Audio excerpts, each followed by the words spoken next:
switch the stream over. All right. So as a update, last time you guys made your way to the pirate city, for lack of a better term, of Tortage. Indulged in a little bit of piracy along the way. Kind of traded up your ship. Not necessarily anything bigger, but something in much better shape than the ship that you had. You left the Argosian merchants with your old decrepit vessel, and took their relatively newer one. Sent them on their way. Made your way to Tortage, where your crew was quite happy to get to the pirate city to let off some steam. People spent some time with the healers, had some nice baths, got themselves back into tip-top shape. Journeyed into the jungles around Tortage to see what Rory might be able to find for alchemical ingredients. Ran into some giant snakes, I believe it was. But other than that, it's been relatively quiet in the city. The city itself is very boisterous, but you guys have been keeping pretty much on a down low. But you realize that you're going to need to start getting out and talking to people and hiring some crew. Seeing if you can get a lead on Captain Deimos or his sorcerer. And Lytias and Caro also want to see if they can track down any of their previous crew who owe them money. And I think that's where we left off. Sounds about right to me.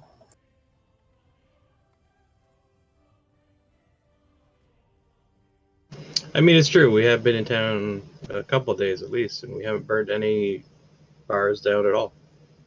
Yeah, so far you guys have been in Tortage for probably 2 or 3 days. Essentially, downtime is roughly 1 day for each gold that's spent. So time spent healing, spent gathering some gear, I believe. Ragnar picked up a new sword. So you guys have been in town for a few days at the very least.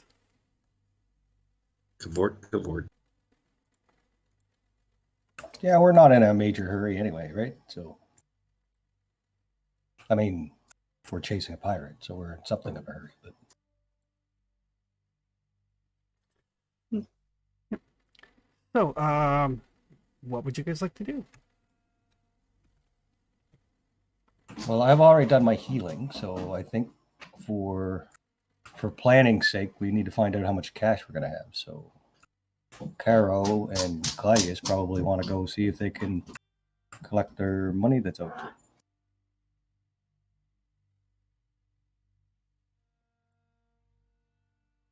Whatever you say, Captain.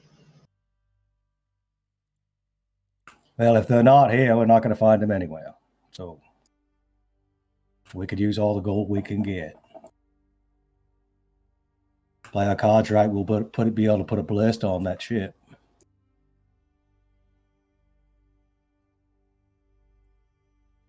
Alrighty, so is everybody staying together as you do things, or are people splitting up to go their separate ways? Well, I'm trying to generate the talent Hardy for 175, so I don't know how does that work as a mechanism in the game. Probably a lot of drinking to build up your tolerance to such things. Well, that sounds fun. Because it seems to me it's a resistance talent that makes you more able to shrug off things like poisons and stuff like that. So probably a lot of drinking. Yep. Well, it makes it harder to take a wound. Hardy? No, Hardy is... Oh, right. Sorry. No, I was thinking of the other one. The one that I took.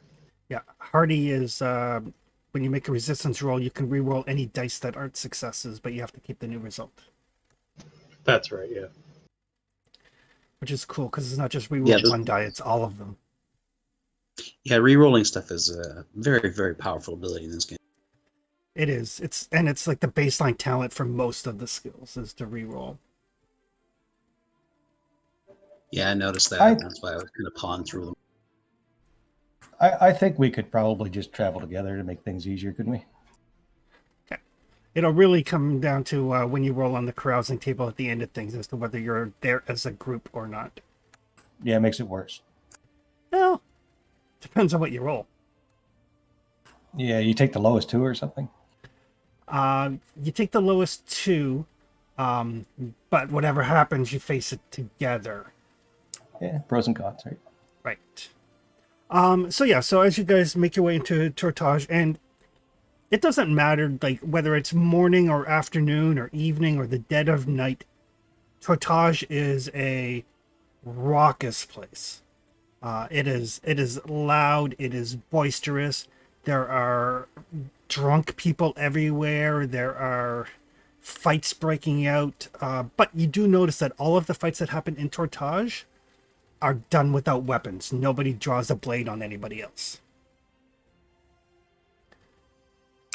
That's good. Probably keeps the population up. But yes, so as you guys are making around, I will get either Clytius or Caro can give me either society or thievery test to see if you can't hook up with some of your old crew. I got 5 ranks in society. You want me to handle this? Be my guest. We don't have any momentum yet, so.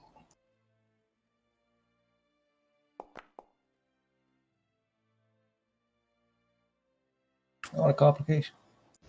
Ah, good. Do I have a talent for that? I don't think I do. Actually, I'm missing some talents in here.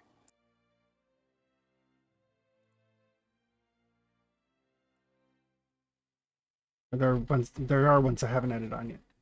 Yeah, I see that. Sorry. I don't think I can add on myself, can I? You can.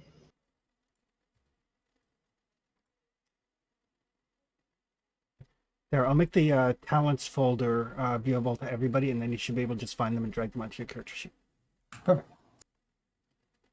Let me see. Force presence, sparring leader, Corellius. Makes that easier, right, Corellius? Yes.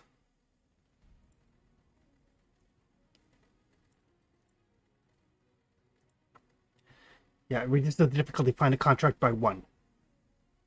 So whatever the initial difficulty was, it goes down by 1. So you'll generate 2 momentum.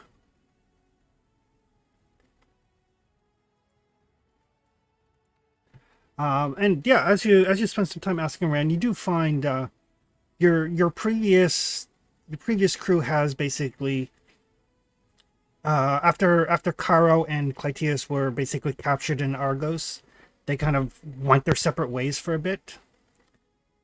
So they're not all on the same ship anymore. Some guys have signed on with this crew, some guys have signed on with that crew. They basically just scattered, primarily out of fear that you guys would maybe turn on them, and they didn't want to all be in one place to be captured. But you guys can see. You each have shares in ships, right? Yep. Yep. I find their lack of faith disturbing. So they are.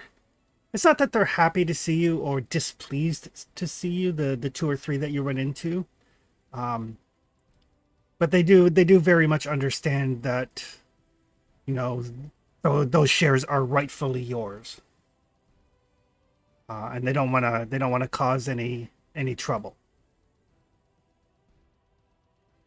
Well, you're never happy to see anyone you owe money to, really.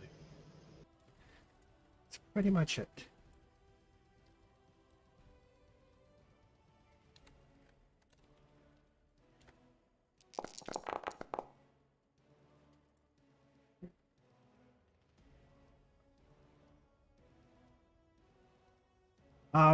But they do fork over the equivalent of 10 gold in, jewels and gems and silverware and so on and so forth. That's Plunder, 5, even. 5 apiece. Yeah. Like, we know your shares, we're hoping to be more, but You know, times have been tough. The Argosians have been kind of clamping down. We lost an entire ship to one of their warships. It's like the sky just opened up and rained fire upon it, burnt it down to the waterline before anybody got off. So Really? Tell me about this particular event. yeah, we'd gotten on with a little bit of a fleet, as it were. 3 ships total. Nothing terribly big, but you know, 3 ships is a fair bit for raiding. And we found an Argosian trader. Thought it was alone. Turns out that we didn't spot the warship that was still within striking distance. Warship caught us while we were on board the trader, and it had these. I don't even know what you'd call them. Like almost like statues, but they just poured out this liquid fire onto one of our ships and just incinerated the thing. So How'd you get away? well, jumped overboard the other side, swam to the one of the 2 ships. So we lost a ship. We still had 2, but we vacated pretty quick. The warships are they're strong, but they're not real fast. And they've got a pretty deep draft, so we managed to get into some shallow waters and lose them. But the Argosians have been pretty aggressive on hunting us down, as it were. I mean, not us particularly, but kind of all of us. So when you're out there on the seas and you see an Argosian vessel, check twice. That's good Good to know. advice. Yeah. Well, since we're here, you don't happen to know any able seamen that are looking for some work. There's always folks here looking for work. Ones that you might recommend. I can't say as I'd really vouch for any of these people. Well, vouching's a strong word, but ones that actually know what they're doing. There is that other thing, Cam. Which thing? The sorcerer. Oh, right. What was his name? Deimos, was it? Have you heard anything about this Deimos fellow? Captain Deimos. Yeah, he's got runs a ship called the Devil's Shadow. Zangaran gentleman. Good with the sword. Hard on his crew. Pays well, I hear. Well, he's done me an incredible disservice. Not well enough, lads. Yeah. Yeah, ship hasn't pulled into port here in quite some time. So I don't know where he's offloading or where he's getting people from. But I mean, you might want to ask down at the docks. Maybe somebody down there seen him. But That's strange. We were almost certain he was heading this direction. He hasn't shown up. not up here at any rate. But I've only been here for about a week or so. All right.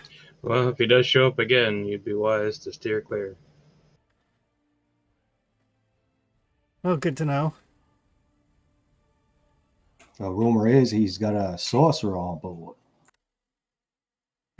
And as you say that, the entire tone of the tavern kind of quiets down momentarily. Seen it with my own eyes.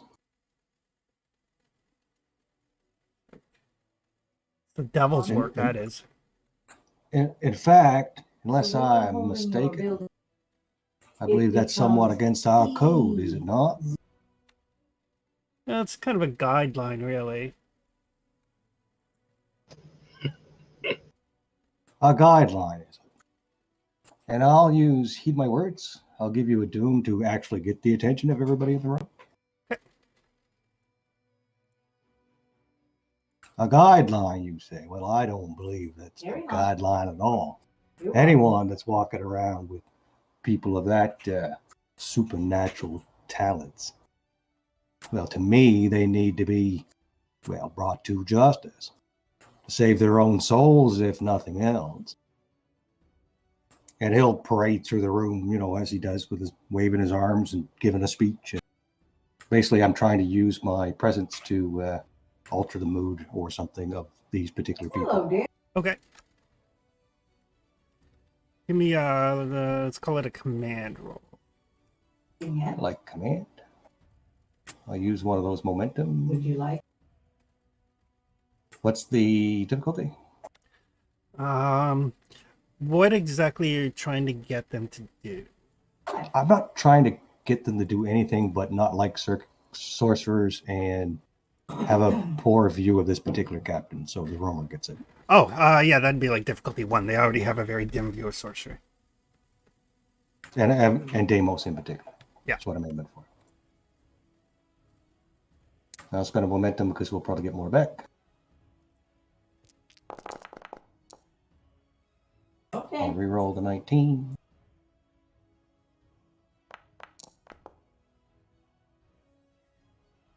There you go. All right, so yeah, so you do have everybody's rapt attention, and there are everybody else can notice as Karo is giving his speech. There's a lot of whispering going back and forth. About traveling, trucking with the dark forces, and how no good will come from this deal with the sorcerer, whatever this deal is. And yes, the pirates of Tortage are a very, very superstitious lot. And you have no doubt that, word travels. Pirates love nothing more than gossip. They're like housewives. Yeah. And monkeys. There's always Right. monkeys. Monkeys. Yeah, I'm going after his rep, basically. Nicely done.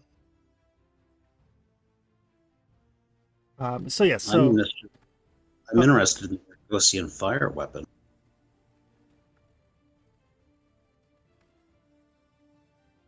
Is that something We you ever can make? heard of such things, Chris? anybody who is from Argos can give me a lore roll. Difficulty is 3. Oof.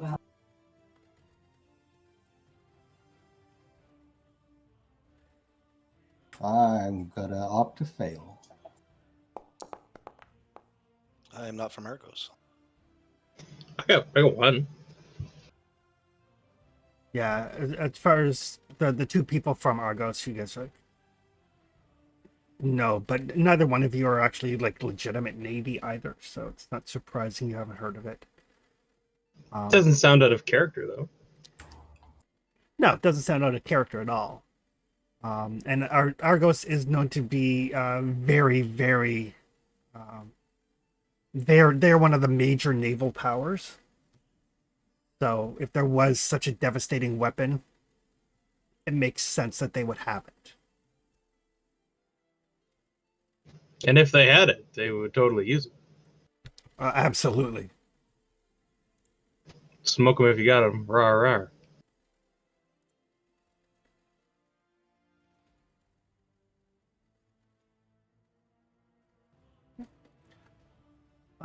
And give me a. Whoever's got the best observation can give me an observation. Tyrion's good at that, I think. Yeah, I'm thinking I might be good. I've got a 9, but I'm sure that's not the best. I got a 12 actually, but I don't have talents to augment that. Mine's 13. Well, you go first. Get her done.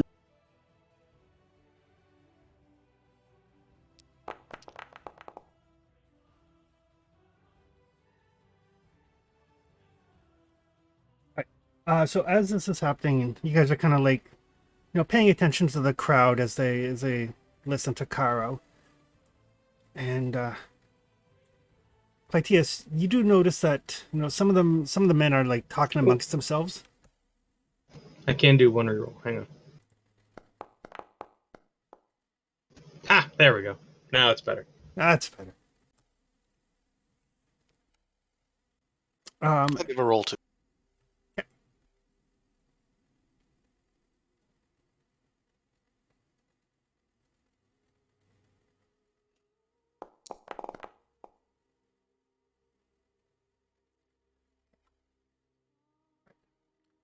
So, Clytius and Tibian, you guys managed to overhear some of the conversations that are happening. The conversations seem to be there's some about Captain Deimos. The general consensus seems to line up with what your previous crew said, that he's Zangaran, he is a excellent swordsman, has a bit of a soft spot for the ladies. There's also talk about apparently some of the people in the tavern here were supposed to meet up with the Captain Morine, an Argosian. It's not like him to be late, that sort of thing. There was an arrangement that he would meet them here to pay them. But nobody has seen him. And he's like 2 or 3 days past due at this point.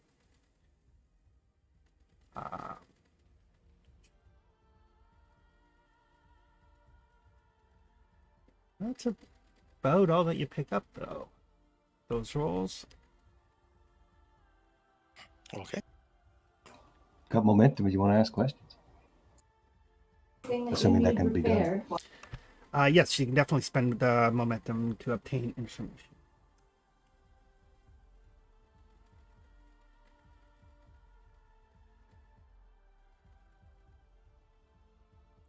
I'm open to ideas if anybody has one. I don't really have any. Moraine was the guy we shivved for the first ship. Yes, he was.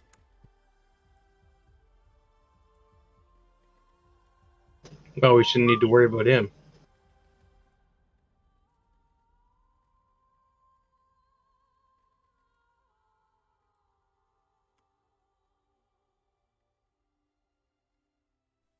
We did rebrand the ship, right? You did, and then you traded that ship with the Argosian ship that you raided.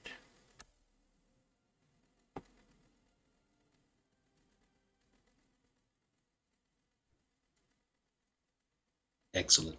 Nothing can be tied back to us. Aside from the fact that Caro told the Argosians what his name was. Yeah. Pirates are allowed to kill pirate captains.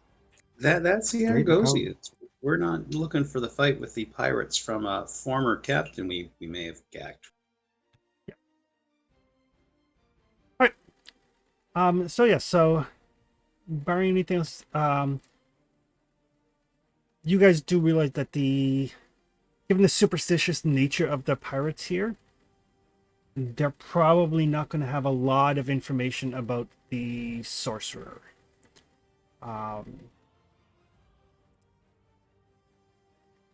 Somebody else might, but they would undoubtedly, if the Devil's Shadow ever docked here, the sorcerer was very obviously a sorcerer. He was the sort of sorcerer that revels in his power, that has all of the trinkets and everything. So everybody would give him a very wide berth.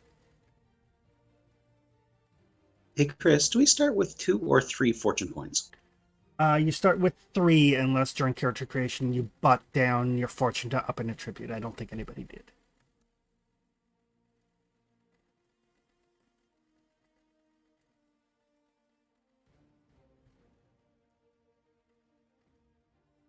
Alrighty.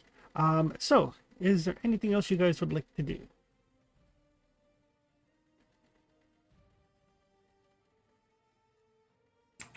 Crew. We need crew.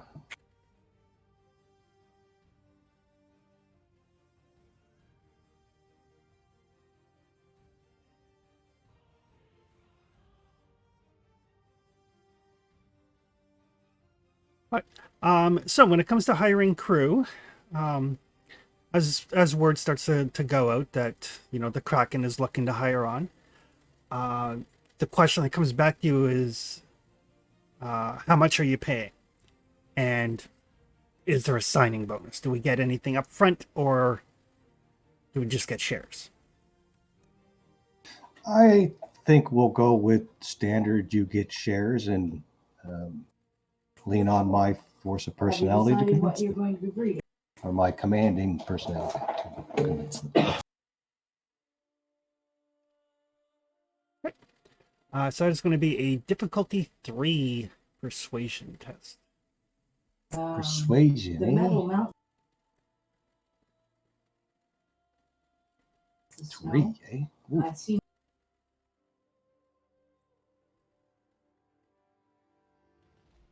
Just want to look up force of They're very presence. No, that close. doesn't I help. So And the race is on. yeah, it's only command for captain. Okay.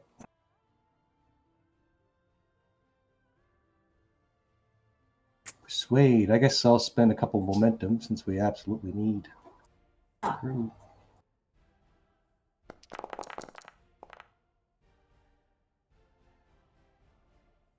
Three.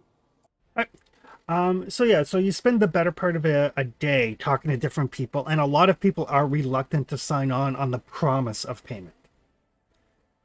I do have rep 2, so And that's why the difficulty is only 3. oof. But yes, a lot of it is like, let's see some coin. What are you good for? We don't want to go weeks without getting paid. But you do manage to find a small group of sailors that will sign on with the promise of shares. Always somebody desperate. There's always somebody desperate. Which brings you up to, basically, with them, you would be at about half your ship's complement. Oof. Basically, each success on a persuasion roll will hire 1 mob, and you need 2 more mobs to fill out your crew. Can I spend momentum to And get he's been doing extra? much gas. And not in this case, no. Can I But spend a fortune for one?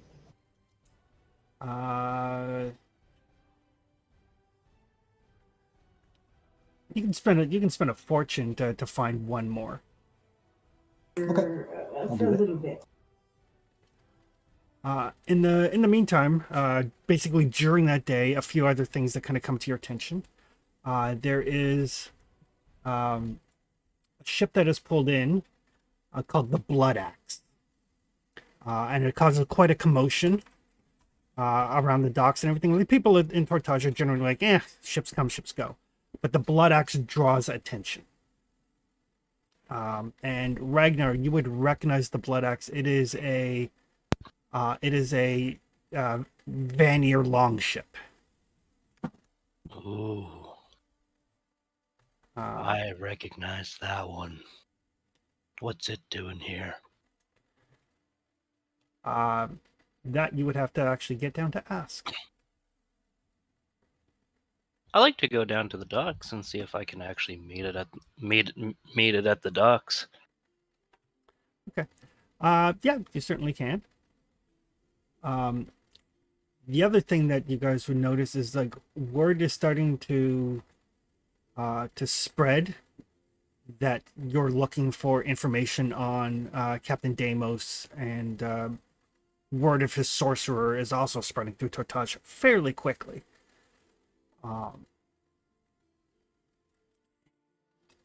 Who is actually trained in sorcery? I am.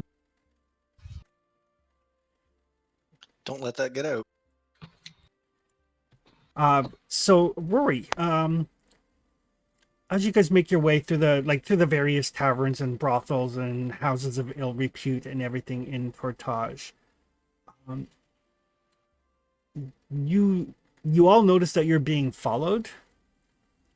But Rory, you notice that the The woman that is following you has a variety of like talismans and trinkets and other such things, like things that to ward off the evil eye, and like a belt with like probably various powders and potions and other accoutrements of sorcery, all kind of hidden amongst her normal attire, so she's not like flaunting it. But you've picked up some tips here and there, and you know what to look for, and she's definitely in the know and definitely following you around. All right, lads. Yeah, huckle in a bit closer here. We're being followed. I think you've all realised that. But the woman that's following us, she's a sorcerer. She's got the trappings. You should best be careful.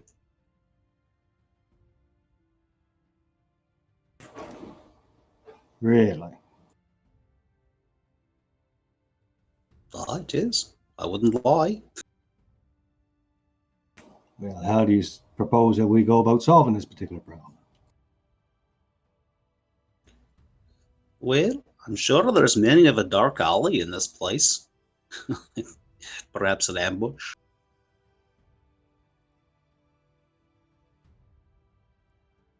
Well, just try to keep an eye on her. We'll go down and see this longship first, see if she approaches us. If not, we'll have a conversation the old-fashioned way, maybe. Hey, fair enough.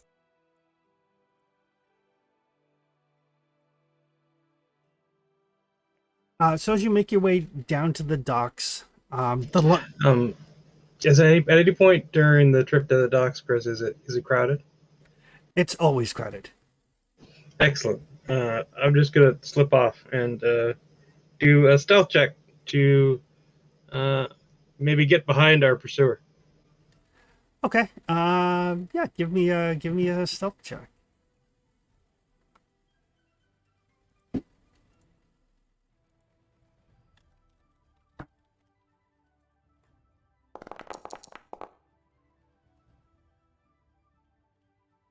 Ah! I'll spend a fortune. See how that goes.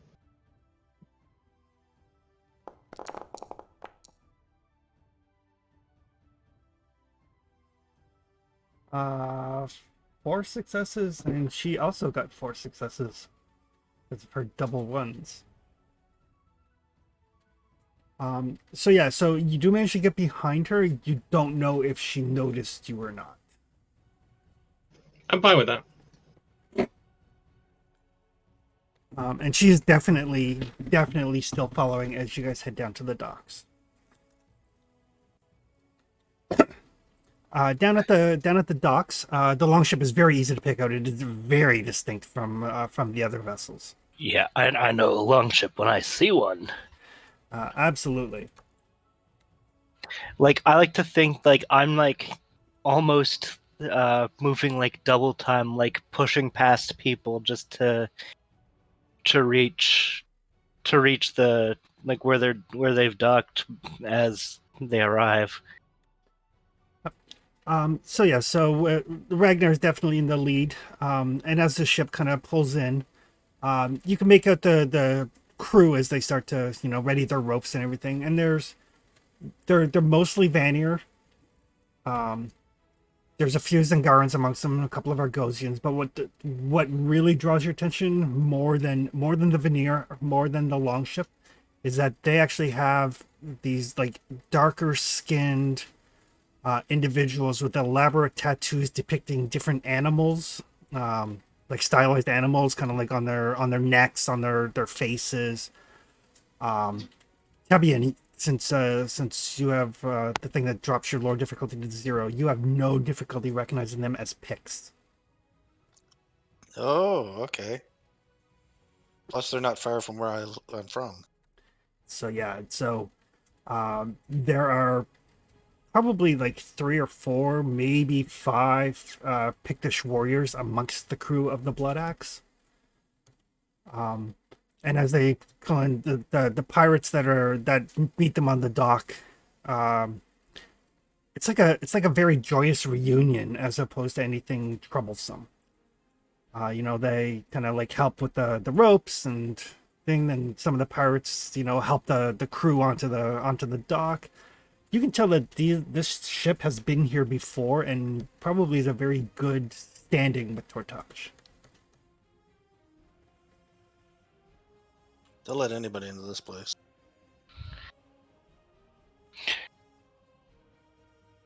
Um, do we see the captain? Yes, you can see there's this very, very large, burly, blonde-haired, bearded gentleman seems to be issuing the orders. As they disembark, I'd like to meet them as they come, towards more inland, and I'd like to full on explain you have no idea how good it feels to see a long ship here, and I'd like to offer the Nordheim welcome, the armor stretched and everything, ready to greet him as a Nordheim, as a Nord. Right. So you can give me, if you want, you can give me a society test. Oh, I'm so good at those. Because of the fact that you are actually from Nordheim, it is difficulty 0, so you don't have to roll if you don't want to. I'll roll nonetheless. See if I stumble on my words, maybe.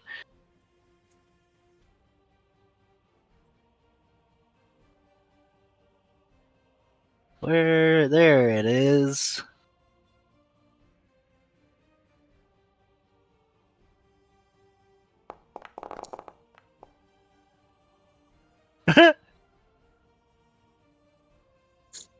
But of course. I said it. All right. So as Ragnar kind of steps forward, to greet the captain, one of the other other Nordheimers kind of gets in your face. So Ragnar is from Asgard, right? Yes. So one of the He's actually exiled from Asgard. So one of the Vanir from the ship basically kind of steps in your way and looks you square in the eye and says we don't need your kind here, and he spits in Ragnar's face. Am I bigger than this guy? What's your brawn? Oh god, where do I find that? It would be under your skills. Skills.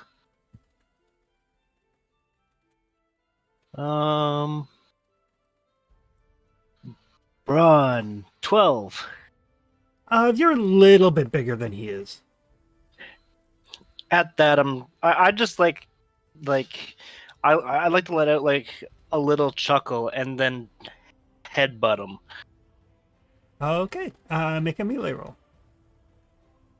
Nothing says okay. hello like a friendly headbutt. Pretty much. Yeah, just call it off it's tradition or something. Yeah. Here, Lottie, have a Glasgow kiss. I'm having melee. There we go. Just D1. Yes. All right.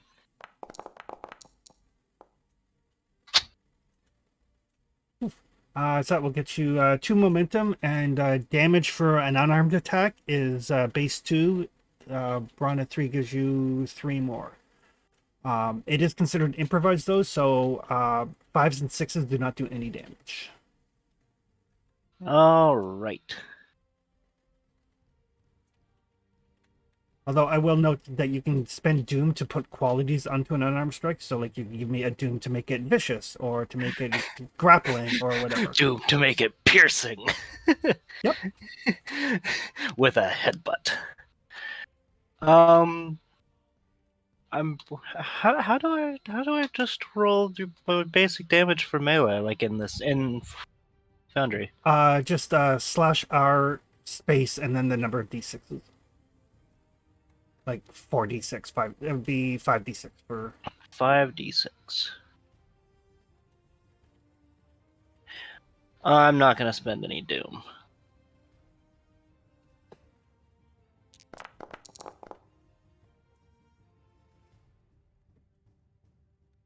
So he will take 2 points of damage. I wasn't trying to knock him the fuck out, but enough to kind of be like, I'm not having this. So yeah, so you smack your head into him. He kind of reels back ever so slightly. I haven't drawn any like a weapon yet either. I'm just still kind of standing there like I'm not trying to make an impression on that guy. I'm trying to make an impression on the captain, because that's who I'm here to talk to.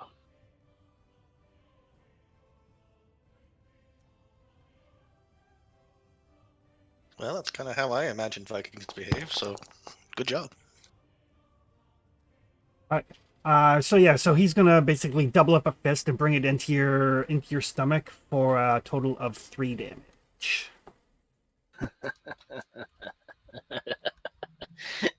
Just one sec. I need to refresh the browser. It's doing that weird thing.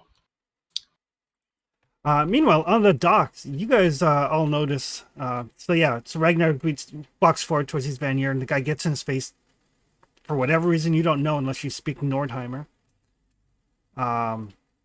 Spits in Ragnar's face, and then Ragnar just hauls off and headbutts him, and a brawl starts right there at the dock, where the folks are kind of like getting off their ship. No weapons. No weapons drawn yet. Nope. And the rest of One-on-one. so far 1-on-1, and the rest of the pirates basically start forming out into like a circle, almost like making a ring around them. Yeah, I'll You join may them. enter, one may leave. Yeah, it's Is the I sorceress don't- still yeah. following the group? Well, she is still nearby. She's not actively following them now where they have stopped, but she is still nearby and watching them. I need to re-access the game real quick. No worries. I'll just pull up behind her. And I imagine at that point she'll let me know if I was seen or not. She does kind of out of the corner of her mouth say, "What would you like, Argosian?" I'd like to know why you're following my crew.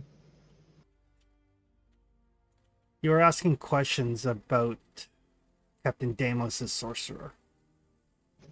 Indeed. You know something about that? I'm trying to ascertain as why. And you know, she's not older, but she's definitely probably in her early 40s. Judging from her complexion and everything, you would guess she is probably from Zingara. And she doesn't seem overly, definitely not aggressive, and not overly concerned about you being there, but she is keeping her voice low enough so that you can hear her, but the noise of the crowd and everything would drown her out from other people. Well, I'm not going to raise my voice either. I'll just simply tell her that he's a piece of shit that needs killing, and he tried to sacrifice me and my crew to his dark god.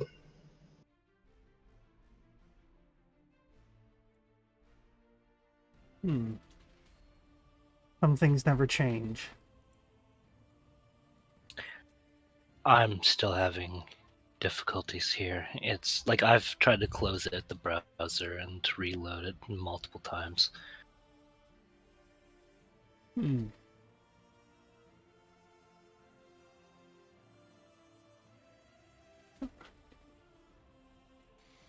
Chris, you can roll for him while Yep, he works that out, right? I can. Would my armor block any of that? Yeah. How much armor do you have in your? I Torso. believe I'm on the torso too. So yeah. So he balls up his fist and hits, and you've got the what have you got? You've got a cuirass or a breastplate. But I yeah, have a breastplate. but yeah. So he like there's like the ringing sound as his knuckles like connect with your armor. He kind of like winces back slightly in pain. So yeah, I've got your character sheet here. So if you just want to tell me what you would like to do, I can make the rules for you. Awesome. I'd like to I like to try and just. Are we like close enough to the water that I could potentially like just pick them up and chuck them? You can certainly try. Yes. All right, I'd like to do that, and I see the thing again, and so Yeah. So it would be a athletic struggle. So you roll and he rolls, and whoever gets the most momentum is the one that succeeds. all right. Come on, man. Stone Cold Stunner, Stone Cold Stunner. So you say athletics.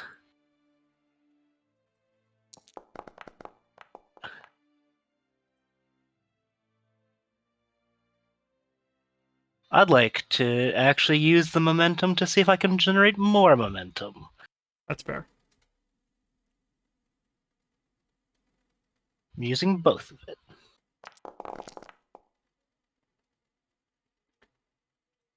All right. Ah! So you do generate 2 momentum. So as you guys are watching, like Ragnar headbutts this guy, and the guy punches him in the stomach, hits Ragnar's wrist, and then Ragnar just kind of grabs him in like almost like a bear hug, and essentially just like suplexes him off the dock into the water. Nice. At which point there is a cheer from the crowd and some like clapping on shoulders. You do see some coin changing hands. I'd like to get back up and just kind of like turn back like to the captain, and just and just kind of wait. Just So yeah, the captain kind of stands forward, says, "Good show," and he reaches out his hand and kind of like claps your forearm, sort of thing. yeah, it's like I from the sound of the people here, you're quite the regular. Yeah, and he very loudly he's like, who in Tortage has not heard of Red Ortho? Ah, And everybody like in the vicinity kind of cheers. It seems like he's got like a little bit of a cult following here. do I know that name? Like have I heard, like, do I actually know this ship, or is it just like, hey, that's a long ship? You recognize it's definitely a longship from Vanaheim. You haven't heard the name, which indicates that his reputation is probably more amongst the pirates than raiders. Hmm. But yeah, he seems, no hard feelings over the fight, and even the guy that you knocked down, that's like he gets back up on the dock, and everybody kind of helps him up. He kind of like holds out his hand. He's like, no hard feelings. I clasp just as I did the captain. Just it's like I like tapped the breastplate. I was like, I imagine if I didn't have this, that would have hurt a lot. He's like, to the taverns, and the men kind of sprawl out. The captain says, perhaps tonight you will drink with us. I look forward to it.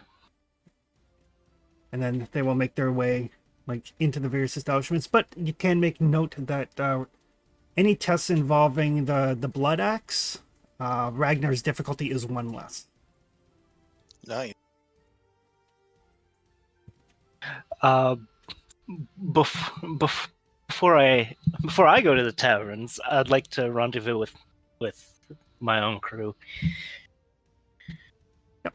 And while that is going on, Plateus and the sorceress, she's like, I do have information on the one you seek, Maledict Mare. But this is not the place to discuss it. I have a better place. I have a private room at the Bucket of Guts. When you wish to converse, meet me there. Right. See you then. And then, like, as the crowd is starting to disperse, she just kind of melds into it. Yeah, no worries.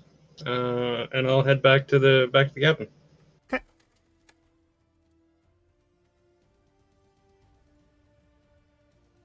You missed the fight. It was a convenient distraction. We've got to lead on some information about the sorcerer. Do we now? We do. That's why you're my favorite, Claudius. Through like a beaming smile, Ragnar was like, "Glad I could help." He did great. Yeah, Didn't even crack that poor bastard's skull. Yeah, that was just typical Nordheim steam.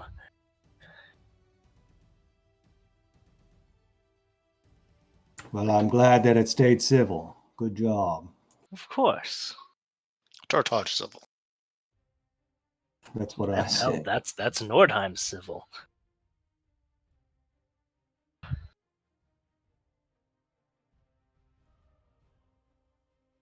So the only chore I have left is I'd like to see if we can get a ballista for this. What's the name of the new ship? I didn't write it down. Are you still calling it the Kraken, or? I don't think we renamed this one, did we? Then it would be the Sea Maiden. The Sea Maiden. Kraken it is. We've still got the Kraken flag. I don't know if that's enough for you. Yeah, we'll paint over the Sea Maiden. Since we stole it and all. Change the VIN number. That's right. File that off. A little whitewash never hurt anything. Great. Yeah, Well, we've got a meeting later tonight at the Bucket of Guts. I have a meeting with the captain of the Blood Axe. You're not going to head over to a new ship, are you? Oh, of course not. I'm loyal to one captain and one captain only. Glad to hear it. Where would you be without me?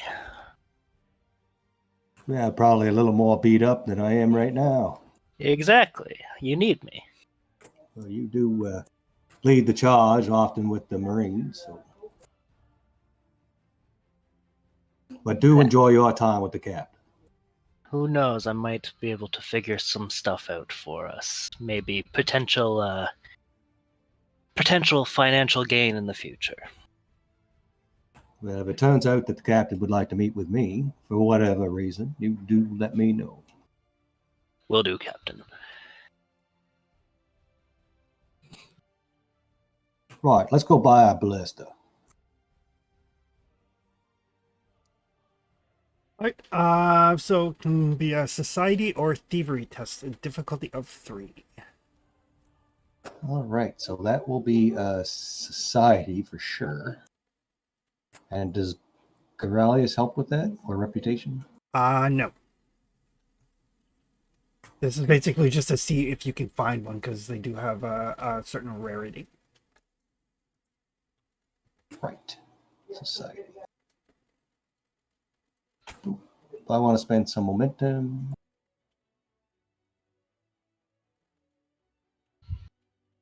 Difficulty 3. Yep.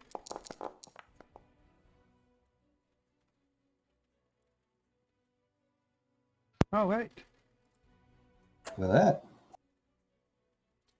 that. So yes, so the shipwright, Three Fingers. He's basically the person you would talk to about anything for a ship, as opposed to personal weapons. And when you meet him, it's very obvious why he's called Three Fingers. Not a lot of originality in the naming here. Right. So, ballista, how big's your ship? It's a Karak. How many crew you got? I tell him the number. I don't remember. Almost enough. Well, you're in luck. I have one that we just recovered from a Zangaran ship. We could get that installed for you. Right. How much is this thing gonna cost? Are you doing the installation yourself? Like, am I just selling you the ballista? Because, I mean, I got, like, tons of work here. And you do see, like, it is a busy shipwright yard. He's got several workers, several apprentices, and they're basically, like, scraping the barnacles off of ships and repainting and patching and so on and so forth. Like, it's a fairly busy dry dock setup that they have here. If they can deliver it, I can probably install it with a little help from our crew. What kind of check is it? To install it, it's crafting. Oh, we do a couple of decent crafters then. I mean, I can have it delivered to your ship, and your people can put it together and get it mounted wherever the hell you like. I got a crafting at 16. I should be able to do that. I'm sure we can manage the installation. Alrighty. Since you're doing the installation yourself, 6 gold. And wealthy reduces that. Now it's bonus momentum for the purpose of reducing the cost. Yep. So is it haggle time now? If you would like to haggle and not just pay outright, then yes. I would like to haggle. I'm a very good haggler.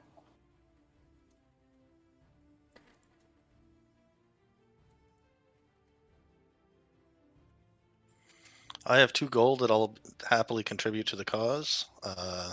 However, I will want that reimbursed when we get back to the next dock, kind of thing. You know, it's, Well, I could pay for it. I just don't want to pay 6 gold if I don't have to. Alright, so yes, the way it works, you make the society test to match or exceed the difficulty. Once the test is successful, you locate someone who is willing to sell the item. Alright, so it's not a separate roll for the haggling, it's just like the momentum that you generated from your finding it roll can be used to lower the cost. Oh, okay, so wealthy should have gave me. So yeah, so you would have generated 1 momentum on that, and then wealthy gives you an additional 1 for the purposes of lowering the cost. And I have wealthy 2, so 2, right? Yep. So I can reduce that by So you 3, but Yep. it empties the pool. Yep. I think that's worth doing, yeah. What do you guys think? Sure. Yeah, I'm sounds in. good. Okay, I will spend 3 then. So yeah, so you and Three Finger talk back and forth, a lot of like, well, you know, it's not new, it's used. You're getting it off a Zangaran ship, and he's like, well, yes, but the Zangarans make high quality equipment. We all know that. And you're like, yes, but you know, it's Zangaran, but it's certainly not Argosian, so it can't be worth that much. A lot of like back and forth, until you I'm just a finally. poor corrupt official. Yeah, until you finally settle on a price of 3 gold with it being delivered to your ship. Perfect.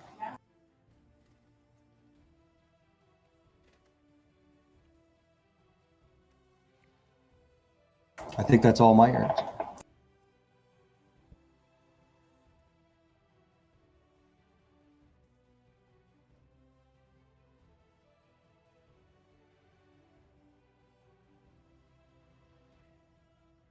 The only other thing I was hoping to do was build my Renown some, Chris.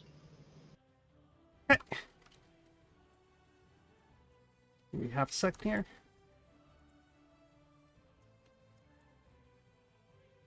There you go. So I've posted the ballista stats there to the Discord.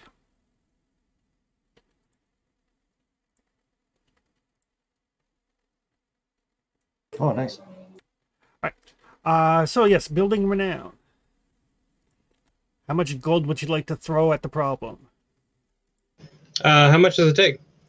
You get to roll 1 combat die for each gold that you spend. And if you get an effect, then your Renown increases by 1. I will spend 4. Oh, okay.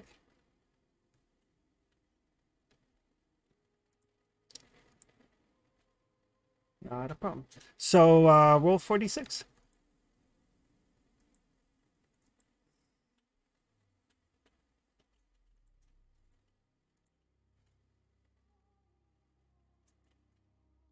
So if the total is, sorry, roll combat dice equal to the amount of gold. If the total is equal to or higher than your current renown, your renown increases by 1. There we go. Okay. And if you roll effects, then I roll on a trouble table. Hmm. So how do I just roll combat dice? Just do /r space XD6. Oh, okay.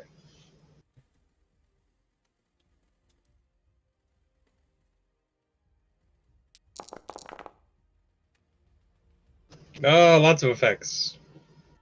But you did get a total of 3, which I believe is higher than your current renown. Yep, of none. All right, so your renown goes up to 1. Awesome.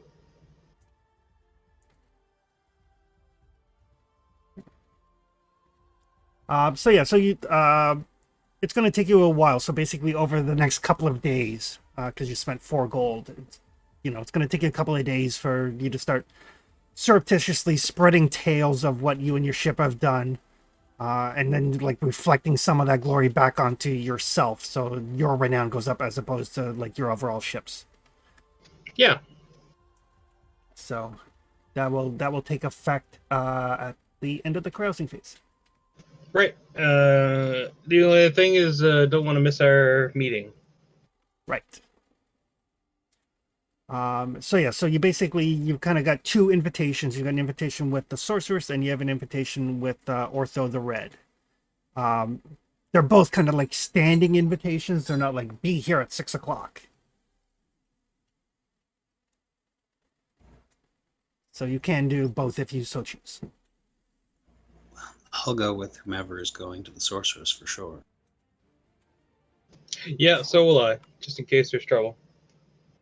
Yeah, I think we'll all go talk to the sorcerers. Or the sorcerer meeting, whatever. Unless somebody else has something they need to do. Just install a ballista when it arrives. So Tebian's just working away on the ship. Give me a crafting roll just to see how well you get it installed. Okay, is my new skills and all that stuff already added this to the sheet? No, I don't believe so. All right, so I got journeyman, perfect memory, and insight. That doesn't matter. But craftsman and journeyman, I don't know what journeyman gives me. However, I will roll a craft.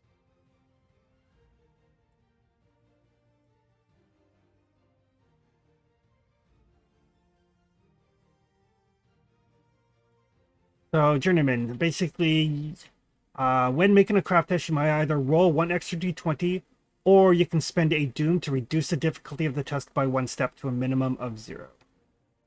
An extra d20, does that just count as a momentum when I'm Yeah, rolling this thing? yeah, I'll add a momentum in, and then you should be able to spend 1.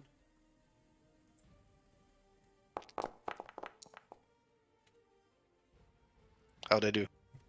Oh, you did well. There you go. So yeah, so it's gonna take you like a couple of hours to get it like installed and balanced and make sure it pivots properly so you can aim it and all of that sort of stuff. But it feels good to be working with your hands on a large project with proper tools and everything. Hey, Trevor, Yes, sir. do you have one of the talents that gives you a crafting reroll? I don't know what my let's see. I got tradesman. That doesn't help me. I don't think so. I know you had talked about trying to get something that would help with the reroll. Yeah, I got journeyman, perfect memory, insight. That's what I added.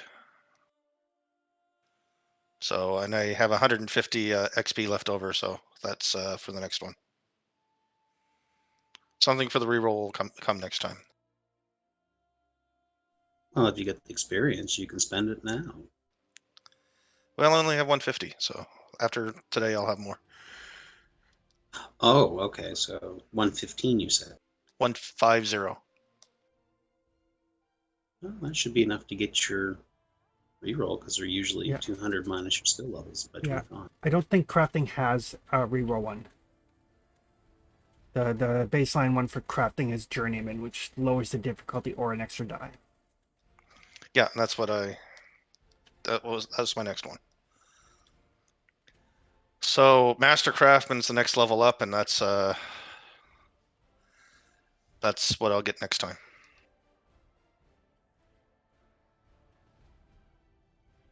Sounds good.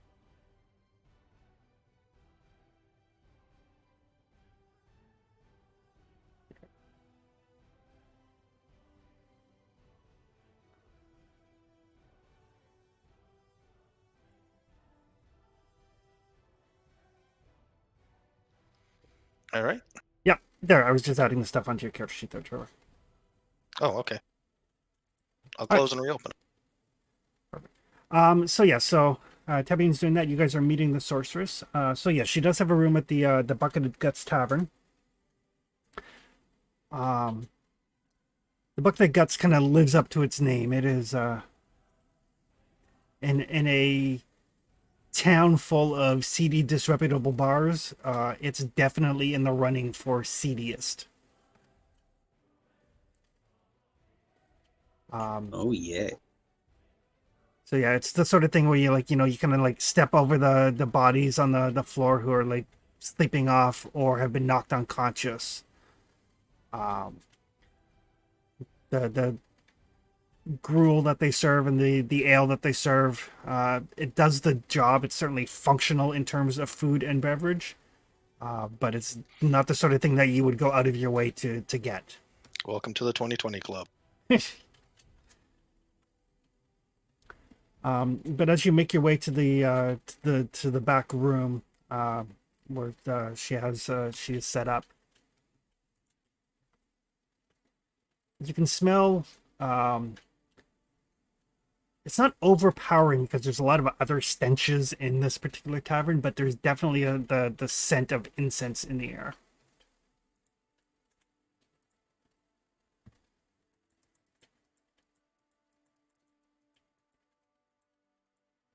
As you make your way into the back room, she's got a little like table set up. There's a bed in the corner, but it looks like she is set up here in such a way as to do business, selling trinkets and oddities and that sort of thing. It runs very counter to the fact that the pirates that you've seen are very superstitious, but at the same time, superstitious people tend to buy good luck trinkets.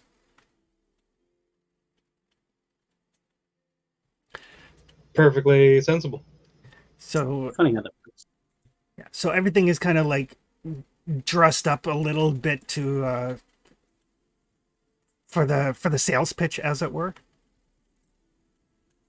Yeah, the gargoyles are from Walmart, and the Yes, she's very definitely playing up the playing upon the superstition of the pirates. But in and amongst the various things, Rory, you do notice that there's some actual. She knows enough. Mm-hmm. crystal ball is real. Human skulls from China.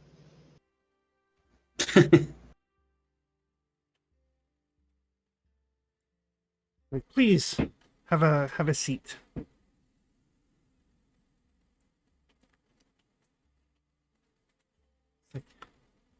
You seek information on Herj Deimos and his pet sorcerer. We do indeed. Yeah, she said his name. What was his name again? Maledict Mir.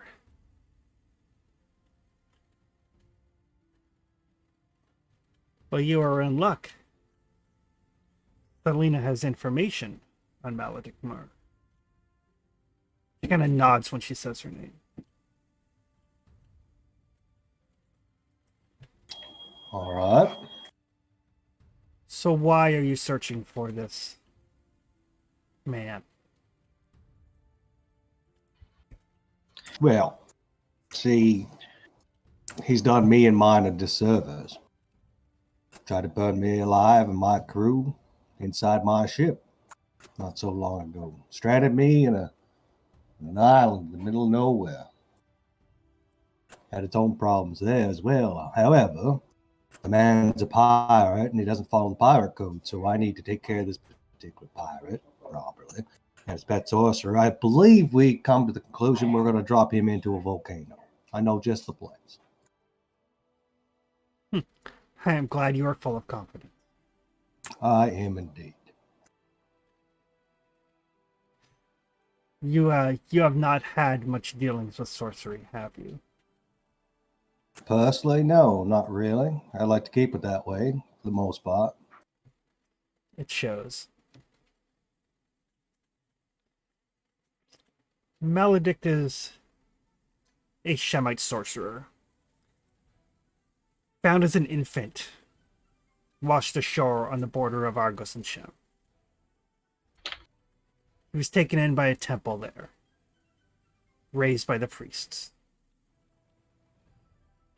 But in his early years, he was discharged for blasphemous questions and beliefs. When he re-emerged, he was already a potent sorcerer. Resides on a tower on an island off the coast of Shem, where he traffics with demons and spirits of the dead. Or so I've heard.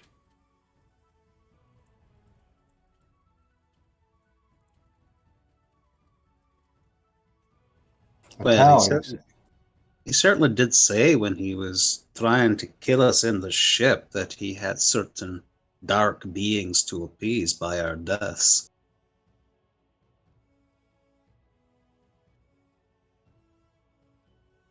I would,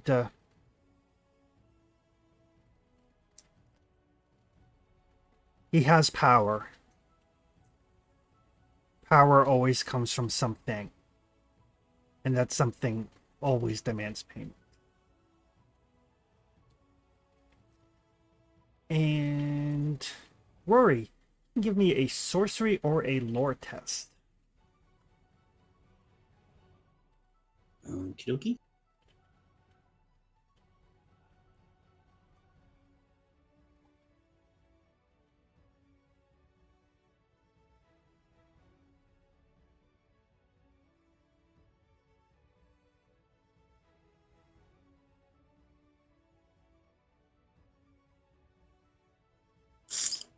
I'll go with lore. I'm a bit better than that, I think.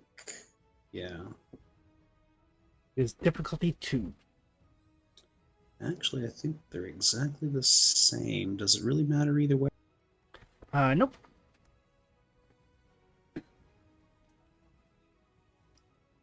Okay, just let me check something on the willpower thing.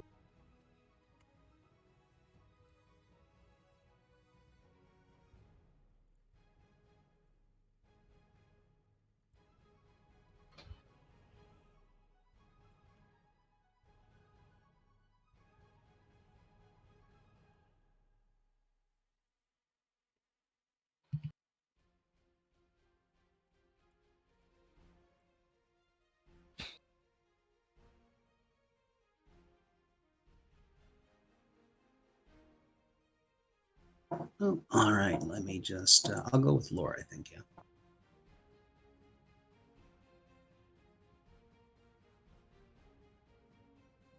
Do we currently have any momentum? There's one. I will take it for an extra dice.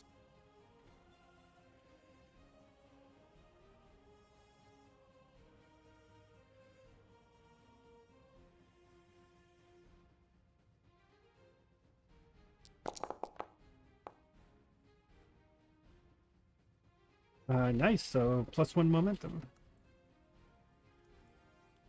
So Rory, you've heard in your travels that there is said to be an island, that that houses the remains of an ancient temple to long-forgotten sea gods. You can't quite remember if the island or the temple is called Arsna, but you do know that the island is not on any known chart, and the seas around it are said to be haunted by monsters. Oh, yay.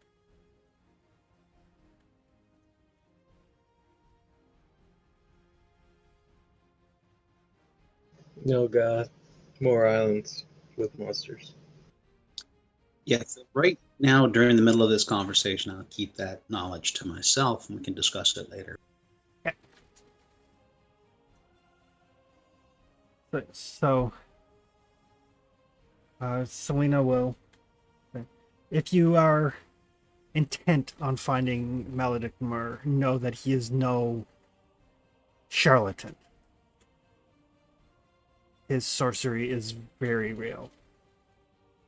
Oh, I believe we saw that.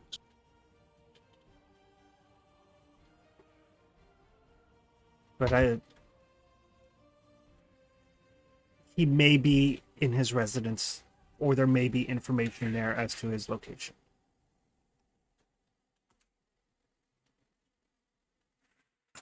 Is there a particular way you have to go about killing a fellow like that? No, steel often does the trick. It's just a matter of getting close enough. And My friend is very partial to fire. Does fire work? fire burns most things. Sorcerers, for the most part, are as mortal as any of us. But their defenses are considerable.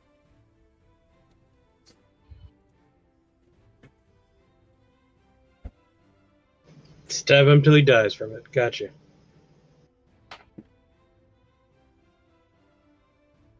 I wonder if we could shoot him with a ballista.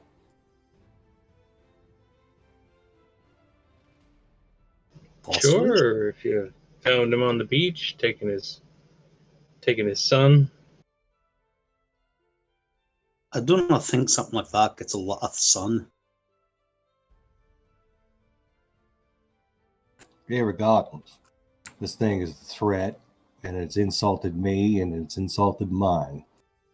So him and his captain need to be dealt with. Regardless of whatever powers he has, we were going to find a way to track him down, and we're going to kill him. I wish you luck. Any other advice you might have for us?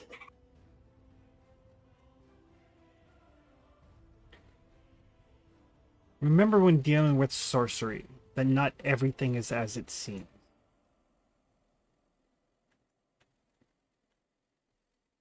You cannot always trust your eyes.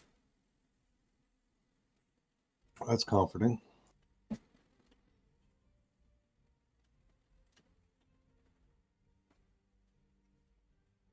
Well, we'll do our best. You happen to know where this island is we need to find this tower on? I do not. There's a trader who makes his way from place to place named Keldon. He claims to represent the people of Arsna, which is not an island I have heard of. So perhaps they are one and the same.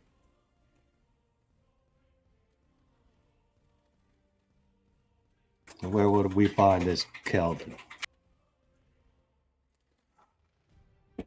Could be here in Portage, though I have not seen him. He could be on any of the islands.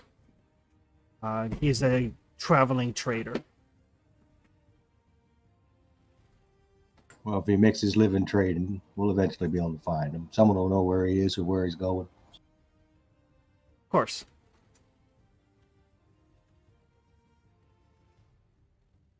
Well, there. Gentlemen, do you have any questions?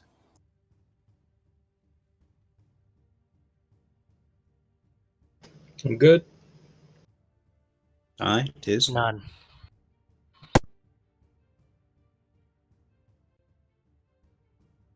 She did say trader and not traitor. Correct. Like a merchant. Just making sure. Oh, for sure. I mean, he's probably both, but still. Gotta make 11. All right.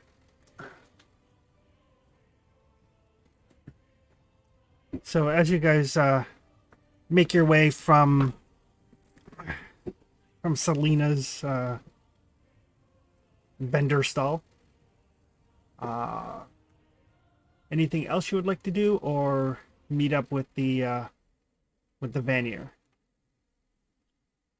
I'm going to, I think, go back to the and take the 3 ingredients I harvested earlier and hammer them into 1 level 3 potion of burn. Okay. Give me an alchemy roll. The difficulty is 3. Because you have master formula, it only takes you 1 ingredient to make a level 3 potion. Oh, okay. I thought it was more ingredients, better potion. No, the difficulty goes up, but you still manage to only use 1 ingredient. Although you can use extra ingredients to buy extra D20s without using momentum. Ooh. So basically, I could make a level 3, which is, the ones I have are level 2s. So this will be the next step up, but I can consume 2 of the ingredients to add 2 dice. Correct. Oh, I think I'm going to do that then. So what I'll do is I'll just add 2 momentum into the pool, so when your little pop-up comes, just hit the 2 momentum and everything should roll fine. Thanks.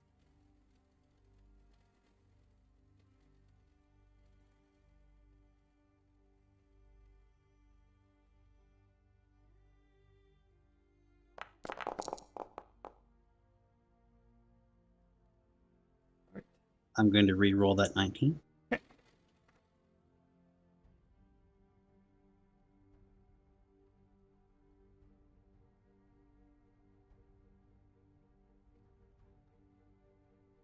So you I get- guess it was destined. It was destined to happen. But the good news is difficulty 3, you got 3 successes, so you do have the level 3 burning liquid. It is pungent. Up on the deck of the ship, as Tebian, as you're kind of getting the guys, working on installing the ballista, you can decide whether you're installing it on like the bow or the stern. Oh, I would have taken the captain's advice on that. On the bow. So yeah, you're getting it installed. You see Rory come back to the ship and go down to the galley, and then this. It depends really on if you want to shoot people we're running away from, or if you want to shoot people we're running towards. It depends on how much it pivots. Like, I assume it could go port or starboard regardless. Yeah. Yeah. So I guess put it on the stern would make more sense, right? Well, if you put it on the back, it can't shoot anything to the front, right? And if you put it on the front, you can't shoot anything in the back. So it depends on which way we want to shoot people. Yeah. It really becomes a matter of like, are you considering it to be an offensive weapon or a defensive weapon? Can you mount it on like one of the raised castle areas on top of the whatever? The ship doesn't really have like a forecastle or an aft castle. It's not that big. Ah, okay. Oh, I thought it had both.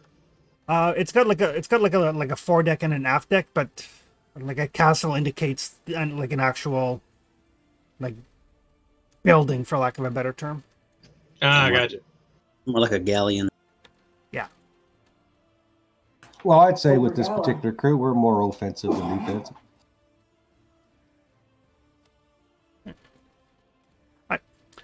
So anyway, so Tebian and the crew are getting this mounted, and the smell kind of hits your nostrils, and it's like a weird combination of like really strong alcohol and like really strong like hot sauce. Whatever it is that Rory is cooking does not sound like it would agree with your stomach. It is highly, highly volatile. Sprinkle a little bit in the chili. We'll see what happens. Sounds good to me. And do you have the stats for the level 3 one there, Jeff, or do you need them? Let me have a look. I got the book open here.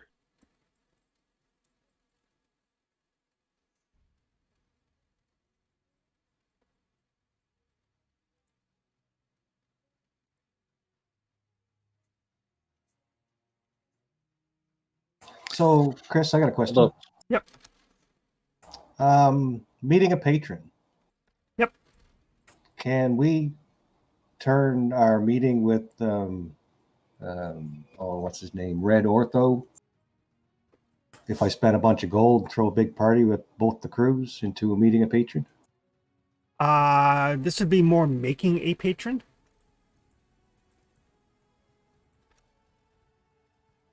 Oh, yeah. Well, there's a meeting one, and then there's meeting an existing one, right? Right. So yeah, if you want to basically throw 10 gold at this to try to, throw a big shindig to get the two crews together yeah, definitely you can give this a try. Yeah, it looks like it goes down by 1 for renown and 1 for social standing. So Yep. 7 for me, I believe. Yep. Yeah, fuck it. I'm going to spend it. Okay. We're going to throw a party, boys.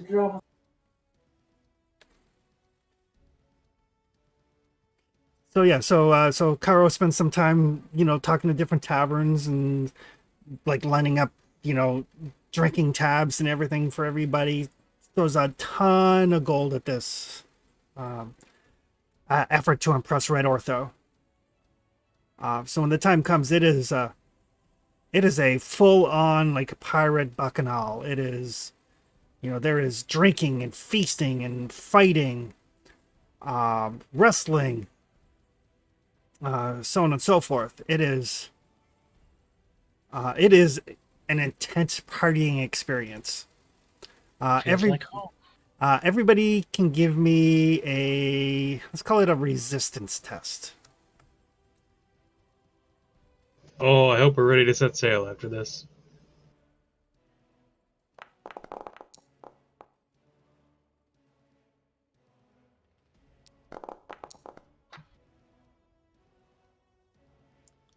Everybody?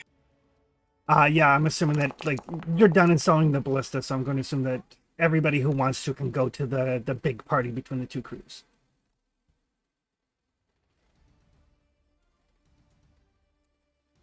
And we'll get as many of the boys involved too,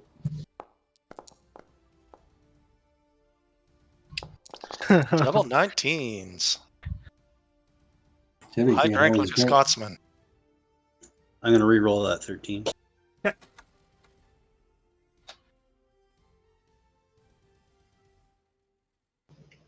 And it sticks. Twice in a row. What are the odds of that? Yeah. Huh. I wanted to re-roll it just in case there was something off, but it seems to have re-rolled for me, so I don't know. All right. So yes. So it is a ripper of a party. There is, like, you guys have spent like seven gold is a lot. Oh, yeah. Ignore that. So yeah, it goes on like it's not just one of those parties that goes on to the wee hours of the morning. It goes on to the wee hours of like Thursday. Nice. Between contests of strength and drinking and swimming and wrestling and everything else. But it is enough to impress Red Ortho. So you can in fact consider him a patron, which means you can, if you need work later on or information, you can try to find him and see what he knows. And I will gladly drink the captain's money. And somebody who's not Tibbing, because Tibbing is really, really drunk. Give me a observation test. Sure. The I rest of can. the rest I of can you use are like command. the rest of you are drunk, but Tibbing is like three sheets to the wind. Guardsman Eye lets me use command. Okay. Oh. I got 2. Perfect. So it'll give you 1 momentum in case you have any additional questions. But as this party is going on and on over the course of a couple of days, more than a few people have like, so are you going to come south when we do the raid that's going on? Ooh. Raid. Do tell. Yeah. Gathering. I'll call anybody that's interested. We're going to be raiding the Black Coast. You know, as much stuff as we can carry, as much loot as we can get. That's Zangara, right? No, the Black Coast is opposite Zingara. Oh, okay. Gotcha. Ooh, level 3 is an area. So basically they're going to be hitting south of Stygia into Kush in that area. Oh, okay. Sure. Well, it is on the way where we're going. It has been Yeah, so I long will- since I've gone a Viking. I will bring that information to the captain.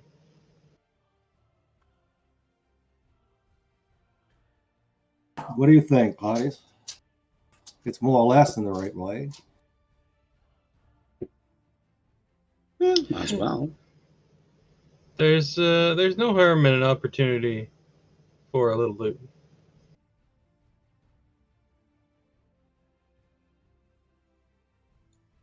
Did we have a chance to try to figure out if this Keldon was actually in town or was he gone? You haven't had a chance to find out yet. But once Rory shares the information that he knows, there's some other information that folks may get based on different skills. So, but partway through your party with the Vanir, at one of the many taverns, might be the Bucket of Blood, might be the Pigsty, might be the Gallows. There's like a bunch of like shifty named taverns in Tortage. This fairly large gentleman kind of intrudes upon your party, and just kind of like enters in and demands like, "Which one of you dogs is the one that killed Captain Morine?"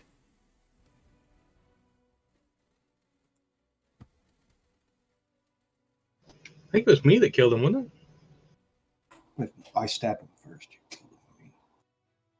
Yeah, but you didn't kill him. Do you want to take credit? You want me to take credit? I made sure the fucker was dead. I don't know. It's up to you.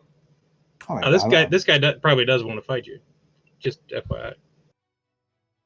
But I mean, if you want to fight, probably it's better that you do the fighting, or I could just stand up and humiliate him. Which do you prefer? I mean, it's up to you. Captain's choice. Oh well, all right.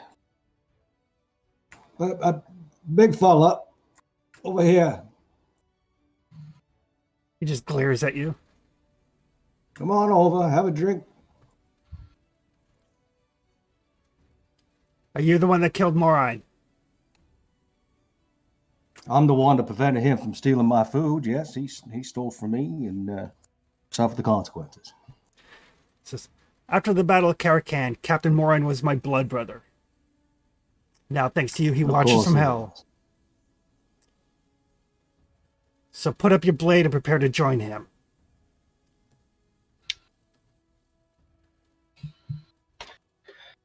Are And you sure you want to go down this route, friend?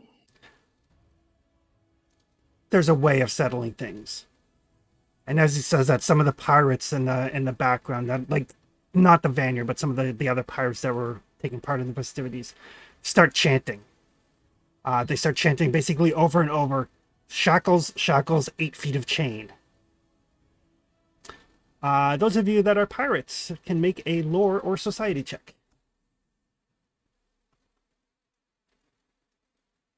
Technically, my I'm a pirate these society- days. My society is actually better. Do I count as a pirate? Kind of, sort of, but you've also scribed, so you've picked up a lot of strange things. So you can go ahead and roll as well. Lore. Hey, I got one. Got 3. I only got 1. Oh, I got 2. Two successes. I'm a raider, not a pirate. So It's a fine distinction. It is. So Karo got 3, Clytia's got 2. No, Clytia's got 1. Yeah. Kevin got 2, but he's really drunk. I'm so drunk. Alright, so the difficulty would go up to 3, but also down by 1. So even in your drunken haze, it comes to you, and Karo as well. This chant is serious business. It is a chant signifying a pirate duel. I chose poorly. Where the two combatants are shackled together at their left ankles and given knives. The only way to get free is to kill the other man and cut off his foot. Yep, I chose very poorly. And as this chant Just like being married again. and as Oh, this Jesus. as this chant continues, this like length of chain and shackles is basically passed down from pirate to pirate to the front of the crowd. And this gentleman stands up and looks at you and says, "Take off your boot." Yeah, Carol knows what this is. He knows how this goes, and will, in his most flamboyant way, make a complete show of the entire process. Did Clytius roll enough? He did not. It was difficulty Oh. 2. In that case, I'll keep drinking. But you do have momentum Me in too. case anybody has any questions they would like to. Well, I think I'll keep that momentum. Thanks. Sure, you don't need me, Captain. Don't worry about it. And as Clytius looks over, they are like literally like shackling a length of chain to Karo's left foot and also to the challengers. Right. What's the worst that could happen? You get your leg chopped off? Doesn't seem likely. Well, I'm just gonna get ready, in my nonchalant way, to stab this bastard in the back if he starts killing the captain. Probably bad form. Karo, Oh, definitely. give me an athletics check. Athletics. I think you underestimate how much Clytius does not want to become captain.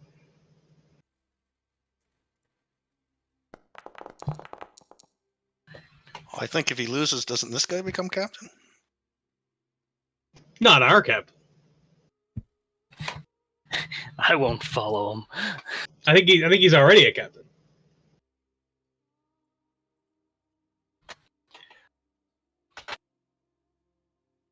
I had 0 successes to your 4 successes. Are you sure? Are you sure he's not the new captain? Do I have to roll stealth or observation to get what is it? Exploit. It is observation. Right. And it has to be basically on the next turn. Okay. I'll wait. So as Tebian basically or not Tibine, as Karo turns to say, like, what's the worst that could happen? The challenger basically hauls on the chain, and basically pulls your feet out from under you. That Oof. You're up. Am I Well, prone? it's You going are to be interesting if nothing else. you are prone. at this turn, I will roll for exploit. Okay. So we're gonna do some shenanigans here.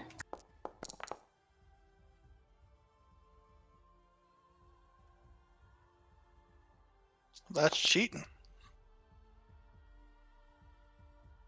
So I could spend one for extra minor action, right? Or is Yes. he in close anyway? He's in close anyway. You guys are 8 feet apart. So I could just stand up and be in melee or reach, or do I have to move to? No, it's free action to adjust within. Right, of course it is. Okay, so minor action, I will stand up. And then I'm going to charge him. And I'm going to grapple him. Okay. And I'm going to spend 1 momentum and a fortune. Okay. That's melee, right? I usually say grappling if you're not trying to do damage is athletics.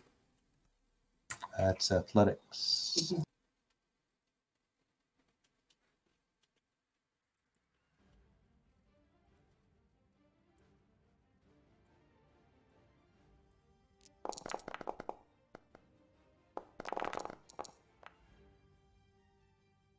Where the hell did I go? That should be 2. Oh, I'm not trained in it. So you try to grapple him, but he does seem to be quite a bit stronger than you. And he just kind of like pushes you back. Oof. I'll spend 1 for an extra standard. Yep. And I will use my... God, you have so much doom. Heed my words. Which is command. Yep.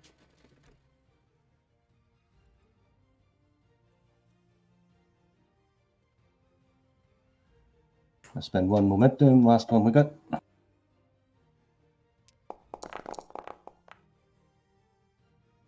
Reroll a 19.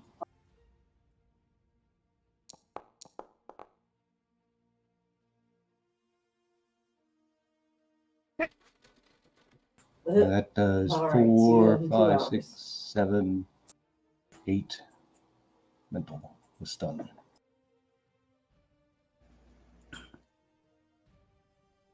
So I turned to a pirate who's next to me, and I was just like, "Laddie, I'm not really from around here. Well, what are the rules?" He just looks at you and says, well, that guy's going to try to kill that guy and cut off his foot, and that guy's going to try to kill that guy and cut off his foot. And whichever one ends up without a foot is the loser. Yeah, right. And so, can others participate? Oh no! Oh no! This is between the 2 of them and only the 2 of them. All right, So- laddie, got ya. Carthage doesn't have many rules, but you don't get involved, and it's a personal duel between folks. 6 damage and I'll, stun. I will whisper into Clytius's ear, laddie, you don't want to get involved. It'll be bad. I know. Ragnar's just seated back with a drink in his hand. I will spend 3 doom to buy off the stun. Okay. I mean, there's 3 I- stuns there if it matters. I don't think it does. Doesn't it? I think it does. Sorry, which? There's 3 stun effects. I don't know if you have to buy each one or. Yes, I have to spend 1 doom for each. Oh, it's 1 per. Okay. Yeah, number of doom equal to the number of effects rolled. He still took us 5, so that's a I win sleep on the top of the. for a Uh, trauma. Yep. So he is just going to try to knife you. The captain's not dying yet, right? Not yet. If we get to the end of the round, I will let the momentum I generated go into the pool.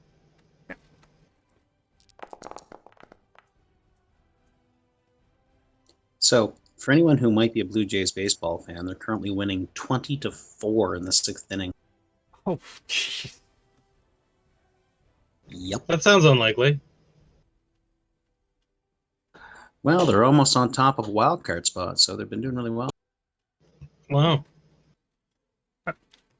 So, Karo, he brings this knife across. So, would you like to parry or anything, or? Parry's not very good. Do I have another option? Not unless you have Pantherish Twist. No, I guess I'll take my hit. I'll spend the 1 moment on damage.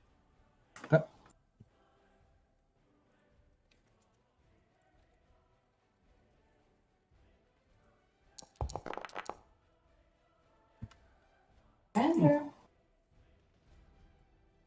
Right arm, so that brings it down to 5. I don't have my shield, I assume. No. I will sacrifice my armor on my right arm. Okay. So 6 damage, but no wound.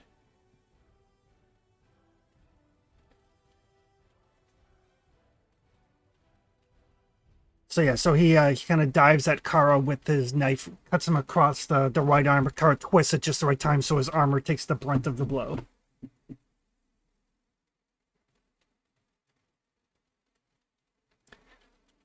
And Karo is up. God damn it. He's not stunned. He is not stunned. Rory just winces. I'm in trouble. I'll roll for exploit again.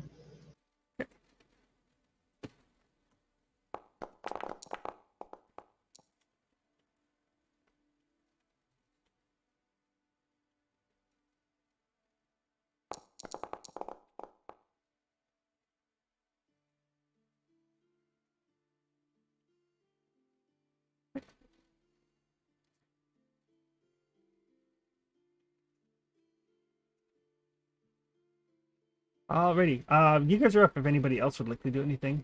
Clytius is watching this fight intently. I'm gonna bet see if somebody will bet me a gold. I'm betting on my captain. Absolutely, people will. I only have 1 gold to spend. Only 1 gold I can spend, but I'll spend it on. I'll bet on my captain. Okay. I'm sitting back with Ortho the Red, just kind of. I'm trying to talk my captain up to Ortho the Red. Okay. Just kind of like it's like, yeah, he may be half that guy's size, but he does have a fire in him that I don't see in many other men. Hey, Chris, is Yep. there an opportunity to try to slip Caro like a blinding powder? You can certainly try. Man, I mean, it's almost I like can't these use it pirates anyway. have no ethics. Just like, back in wrestling, we used to break the salt tablet open. Damn you, Fuji! Yes, it would be a stealth test to slip it to him. Okay, well, let's see what I've got, and then that'll make that determination.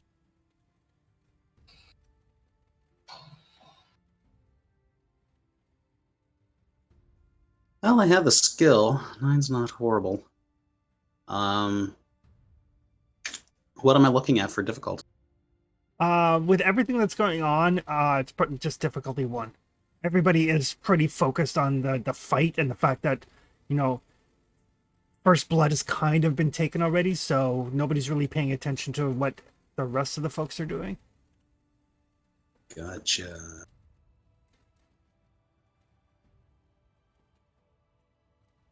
I was just thinking, I don't know about how it would be delivered. I'm just thinking you just mash it into his face as a physical attack. Yeah, it's generally speaking, alchemy, he would use either melee or range, depending if he can just like kind of throw it in his eyes, in which case it would be ranged. Okay, well, there we go. All Pocket right. sand. Yeah, so I'm gonna steal. Actually, I think this needs to happen. And I don't want to be discovered, so I'm going to use one of my lovely victory type things. Fortune point. Yes, a fortune point. Okay. So that'll automatically get me the 2, and then I can roll anyone. Yep.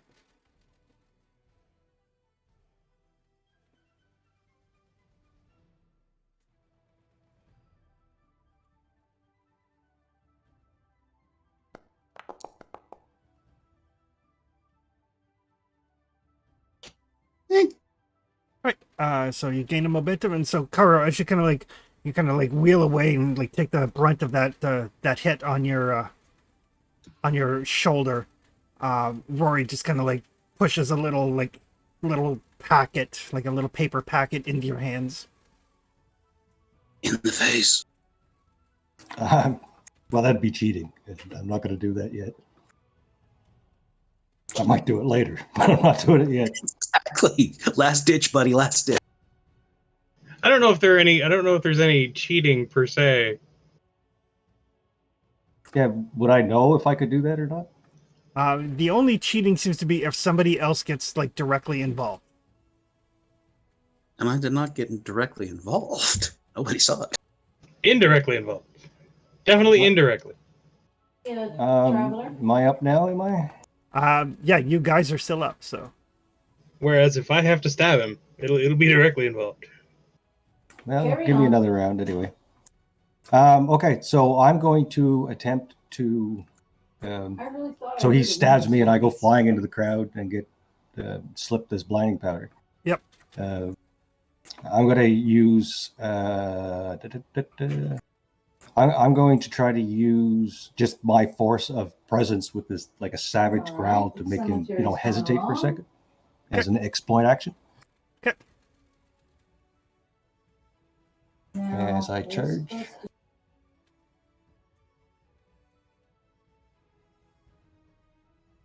Command. I will spend 2. Wait a minute. 2 Well, momentum. I guess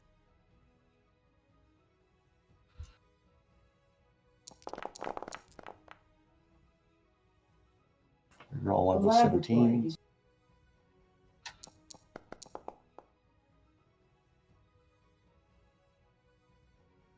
Alrighty, that'll give you 2 momentum. Perfect. Brings me back to 4.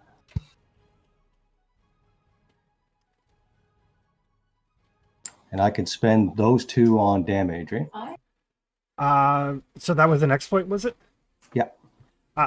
So yeah, so if you spend those 2 on your next attack, you'll get the bonus d20s and an extra die of damage. I will spend both of those. Okay. Brings me back down to 2. And then I will stab this guy, Somebody. which is melee. I'll spend the 2 momentum and my last fortune. Or I'm going to die, so I might as well spend it.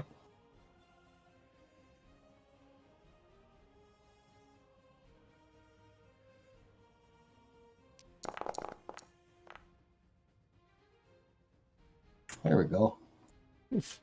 6 successes. So it's 4 momentum because the difficulty goes up.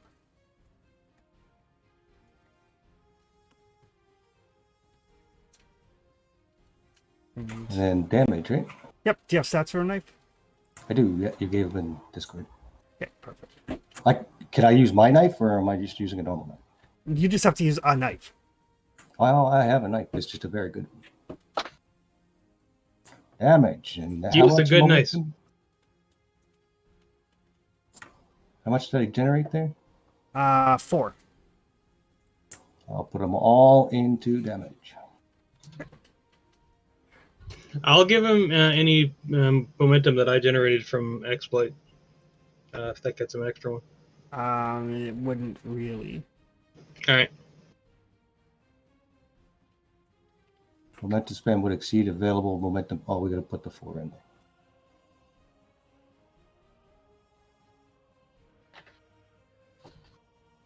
Oh, I hope this works. Yeah, and you have 2 extra dice of damage as well from your exploit.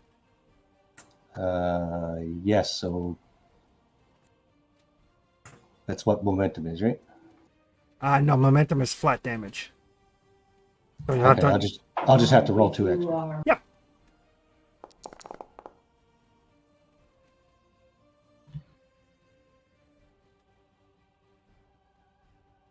Ooh. Is the chain on his right leg? It's on his left, actually. But that is a shitload of damage. That's 8, 9, 10, 11 damage. Unforgiving 2. 2 effects. So piercing 4, and intense and vicious because of the unforgiving. It's a hell of a knife. Unforgiving, if you get a chance to exploit, is brutal. Yeah. It is. Oops. I did. Wait, it's against intense and vicious too. Vicious 2. Oh, wow. So yeah. So Yeah, it's so gonna be, all your effects are 3 damage instead of 2. so it's going to be 8, 9, 10, 11, 12, 13, 14 damage. He can lose both legs.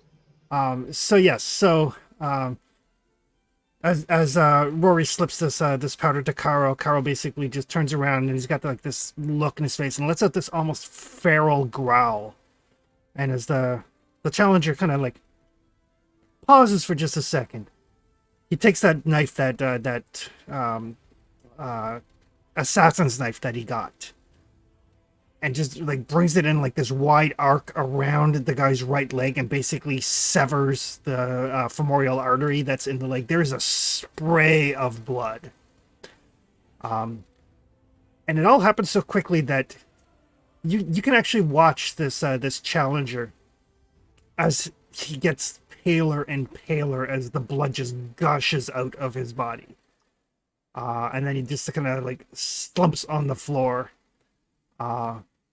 And everybody is like quiet for a second. And then there is a cheer that goes up as Caro is still standing and this guy is just laying there dead on the ground. Hello. And without taking off my chain, I'll reach my hand out to Ragnar for him to pass me a beer.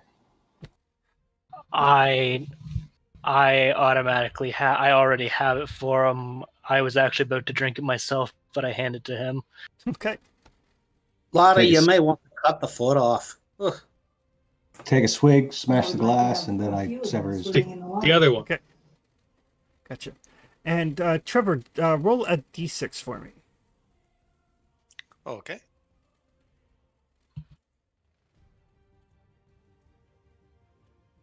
Is there anybody that looks keen to avenge this captain's death? Oh no. Right. Right. That's what I'll be watching out for. So Tibby, you get back your gold and you make it 3 more. All right. How much can I spend 2 of them to just buy everybody in the place around? Celebrate my captain's win? Yeah, like 1 gold will buy a round for everybody. All right. So I'll get mine back plus 3 more, and I spent 1. So that's 2 more. Yep. Excellent. Perfect. So yeah, there's a lot of like, you know, toasting and cheering, and as far as the Vanir are concerned, this is like an epic end to a great party. I like nudge Ortho. It's like I told you he was good. You don't get to be the captain of our ship by not being tough. I got 1 vigor left. I have a quick look over Caro to see if he's injured. Some bumps and some scratches and stuff, but nothing that like a good night's sleep won't cure. Cool. So yes, so Oh, Captain, look, better to lay a hand on you. Oh, great job. Pull my armor up, though, son of a bitch. Oh, that's okay, laddie. We can fix that. I'm sure we'll come to some sort of arrangement.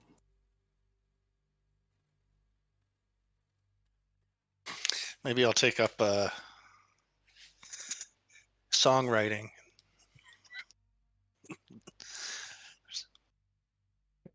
So the rest of your time spent with the vineyard, um, it's not that it's uneventful. It's just not as eventful. But we partied up. Yep. But finally, after the better part of a week and a bit in Tortage, you're like, okay, it is definitely time that we should, start thinking about maybe finding this captain and the sorcerer that we had meant to find. I will get, because I'm going to assume that at some point during the festivities, Rory will pass on what he found out or what he knows.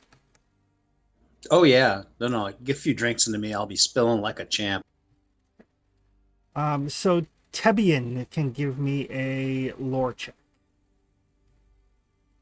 All right.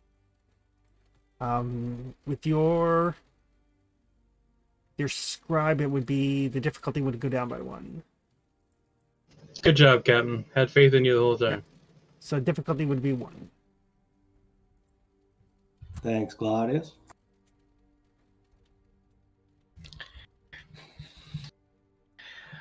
All right, my computer's giving me problems, guys. Just one second. Ragnar claps Carol on the back. It's like, you did wonderful, Captain. He always does. Was there any doubt?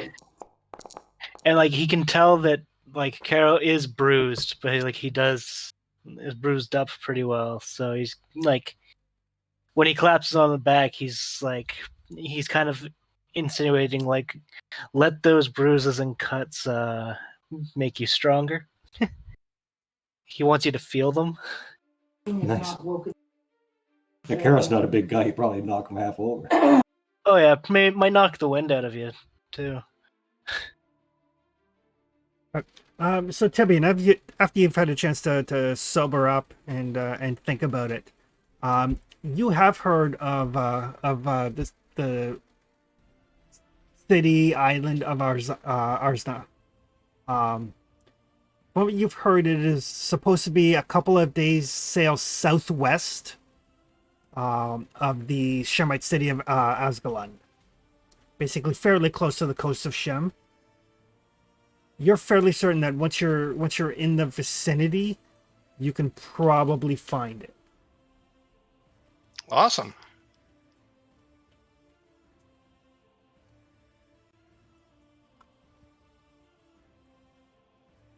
And then the last thing to do as you guys finish off your carousing is rolling on the carousing events. Oh, this is screwed. Or horrible. So everybody roll a d20.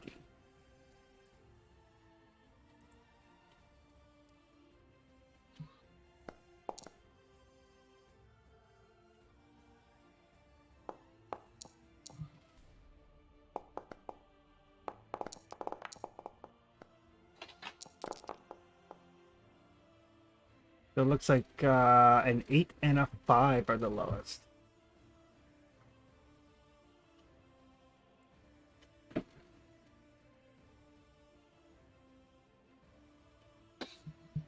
Alrighty. Is that good or bad? So it seems as the party that you guys started with the Vanir is continuing as you guys get ready to leave. It seems like it ties in with the founding of the free city of Tortage. So it's kind of like, you have a get together with your friends, on Christmas, and then it just kind of rolls into Boxing Day, and then it's only a couple more days until New Year's, and it all just kind of becomes one big long party. So that sort of thing. So as a result, because of the kind of legendary proportions that your revel with the Vanir starting to gum. Anybody who spent a gold to cultivate Renown, Ooh, which I That's believe me. it's just Clytius.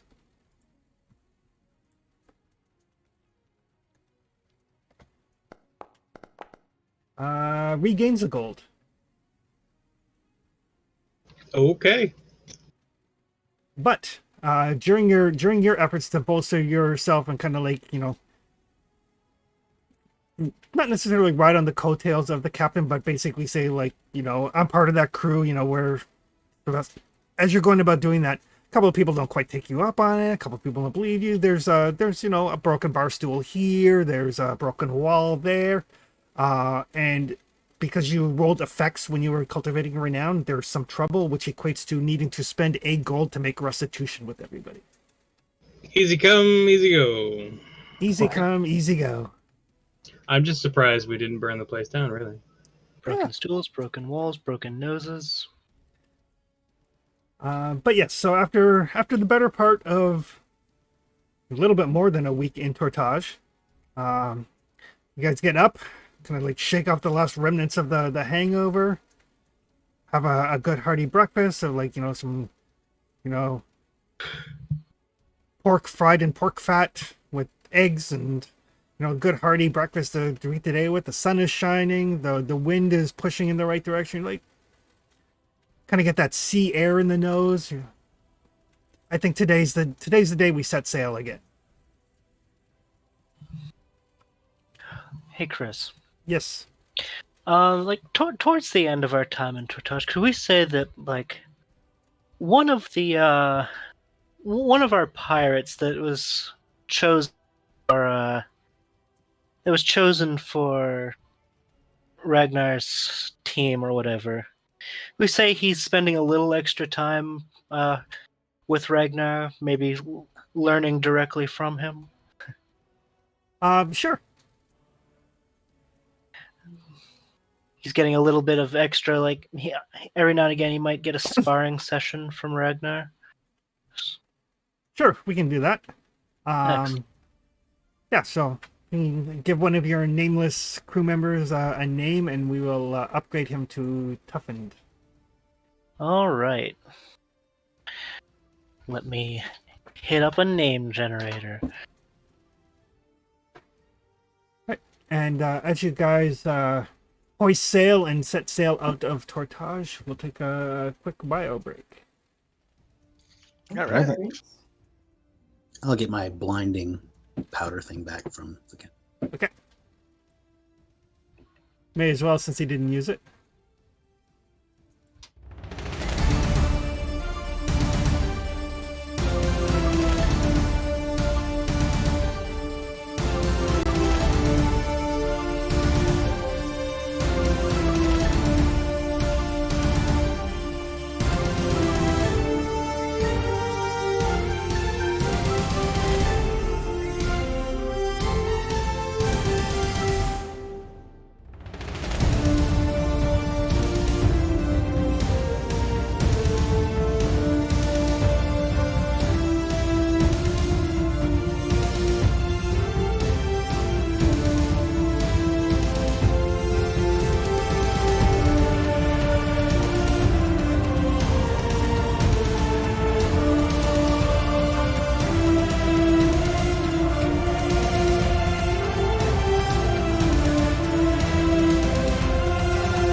Alrighty. So yes, so you guys set out for sea again. I will get somebody to give me a sailing roll. It's good to be out here, laddies. I don't think I could take any more part in like that. It's an acquired taste. Claudius is the navigator, right? Right.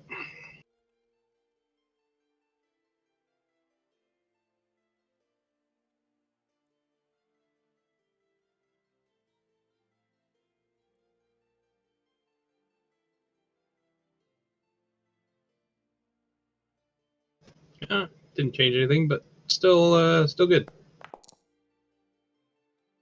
Alright.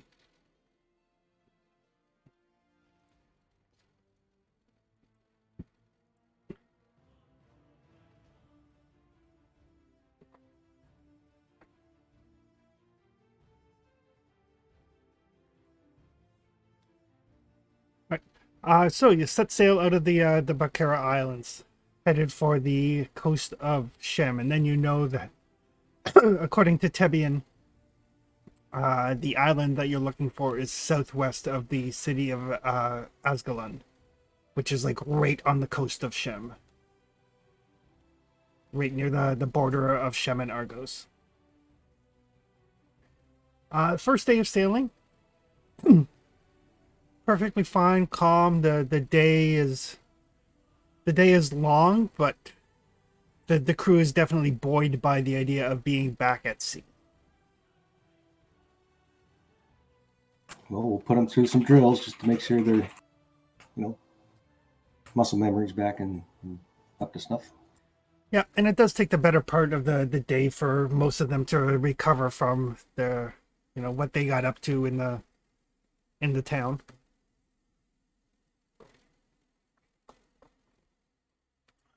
But there's nothing quite like the spray of the seawater in your face to help you get over your hangover. Tell me True about it. story. Right. Day 2, Clytius, you can make a sailing check. Love the map. This is actually the map that they released for the game.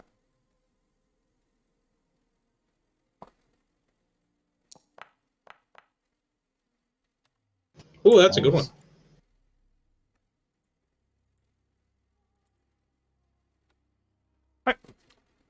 Somebody roll me a d20.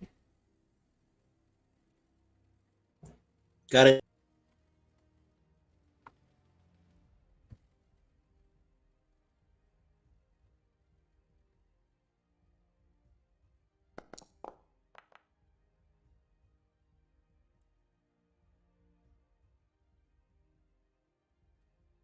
All right, the weather is fine, better than fine even. The wind is consistent, the sea's calm, the sun bright.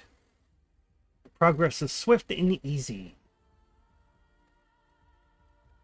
It's a good omen, boys.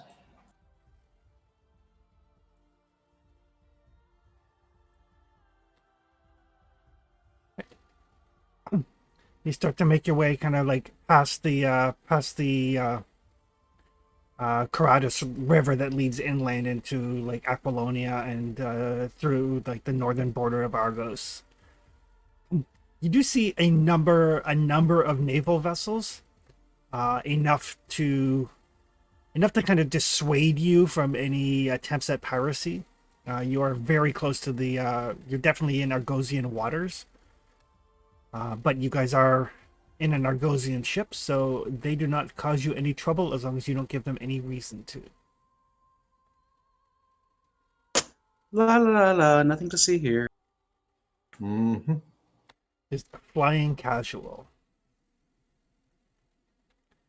And let's call it one more sailing.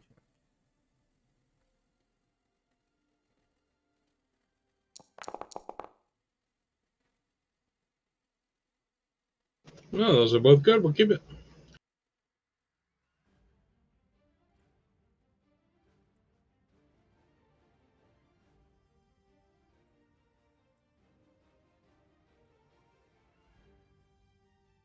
So yeah, so after a few days, you know that you're definitely in the area according to your charts and the southwestern area of the you've passed out of the Argosian waters and um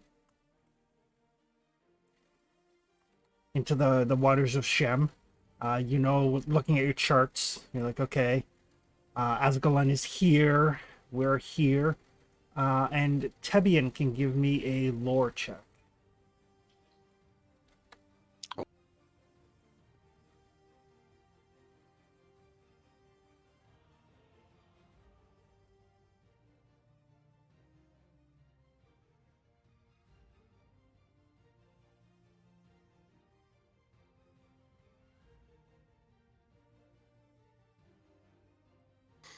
Not the best. Um, yeah, that's enough. You can kind of like guide folks to the to where the island is supposed to be, and as you're making your way, you do see a mist enshrouded island off in the distance with the telescope that you've recently purchased. Excellent. It is it's not a very big island. It is it's about 8 miles long and about 6 miles wide. Largely rock. And it is almost completely split by a cliff-lined inlet that runs southwest to northeast, almost making this into two separate islands, but not quite. Tebian, you would know that what you've heard is the inlet is very deep and the tides are extreme. On the north side of the inlet are the sheer mountains and canyons, except for one part of like white sand beaches that face the open sea.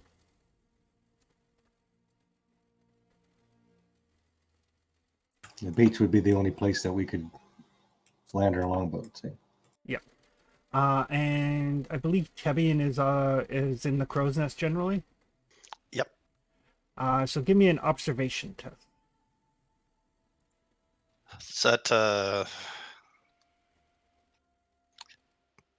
the telescope give me anything? The telescope makes it difficulty 2 instead of difficulty 4. And that's just because of the distance. Do we have any momentum or anything like that I can use? There's 4. I'm going to use 2. Sorry, guys. No, What's sir. it It's in for? good.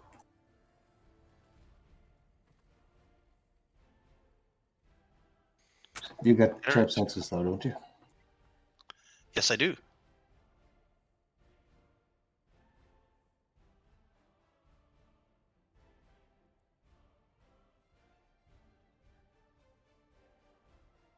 That's a reroll. Okay. Guess reroll that 20.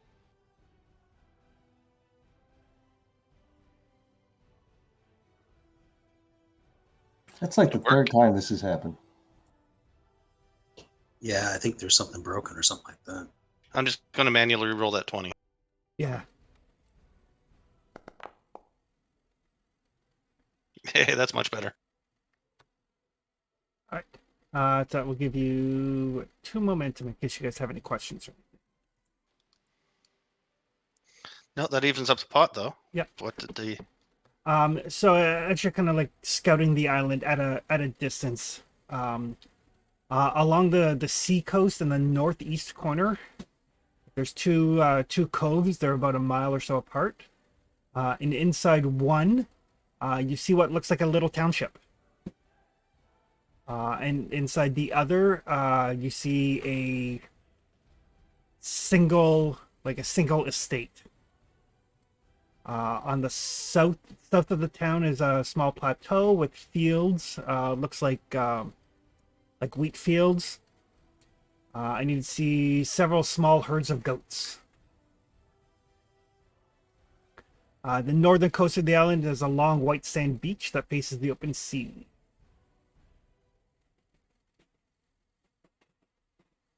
And there's also a group of crude shacks on the western end. Now, if I remember correctly, the place we were looking for was described to us as being festooned with monsters, right? The rumors were that the waters around the island were occupied by monsters. Oh, okay. So not necessarily the people are monsters. Correct. And also, what else you see? I didn't see any monsters, I take it. No. Well, depends on your feelings on goats. Vicious creatures. And at the northern end of the fissure that kind of bisects the island, at the northern end of it, on a promontory several hundred feet above the sea line, you see the ruins of some sort of building.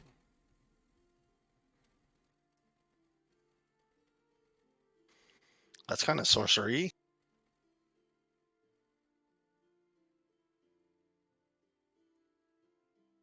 Well, there's certainly lots of options.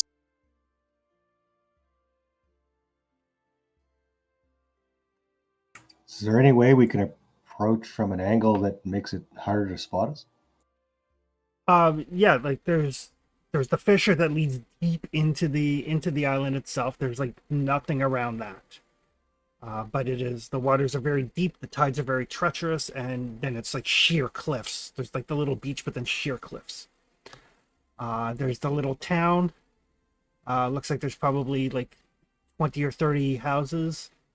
A couple of fishing boats in the waters outside of it.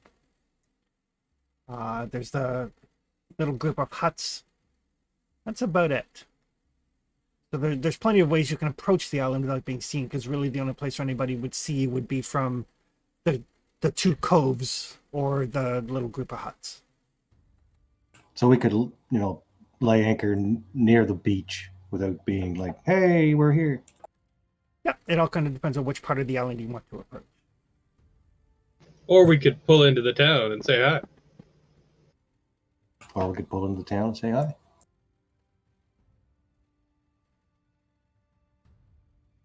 Orders, Captain.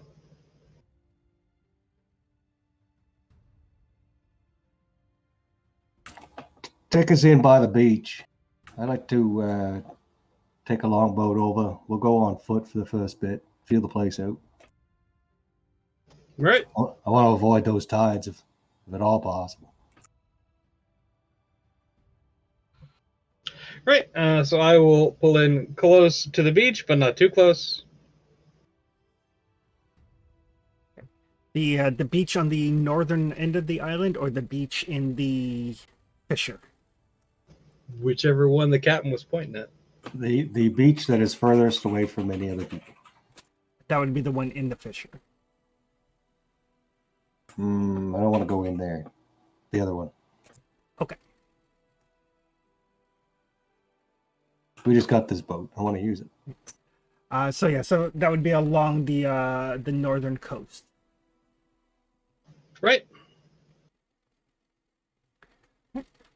And Pythias can give me call it a sailing check. The difficulty is 3.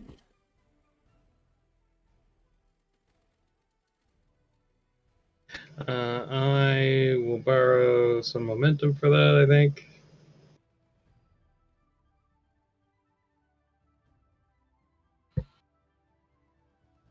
Forgot I have to spend it on the roll. Hang on.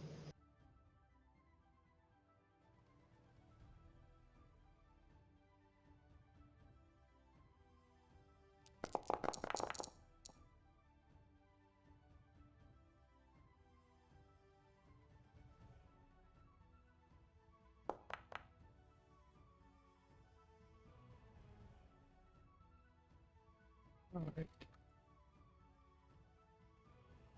No, that's only 2.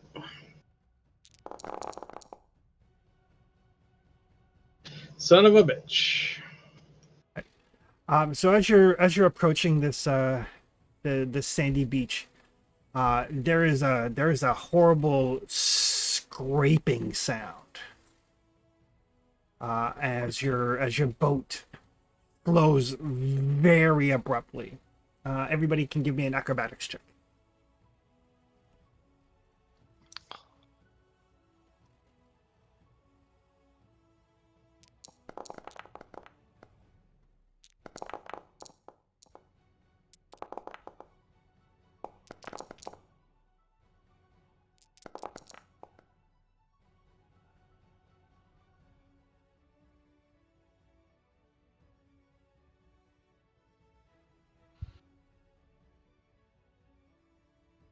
So Tebian and Vitius. I got a long way to fall. So you guys both get like shook around pretty heavily.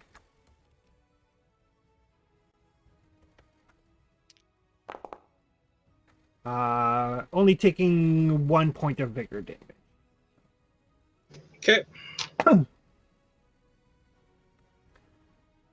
But yes, there's the horrible scraping sound as your the deep draft of this vessel collides with some rocks under the waters. Carol start barking orders like he's, knows what he's talking about. And pulling down the sail, and trying to get us turned away from these rocks if we can. So yes, it's the ship is not going any further inland with that significant risk to damage.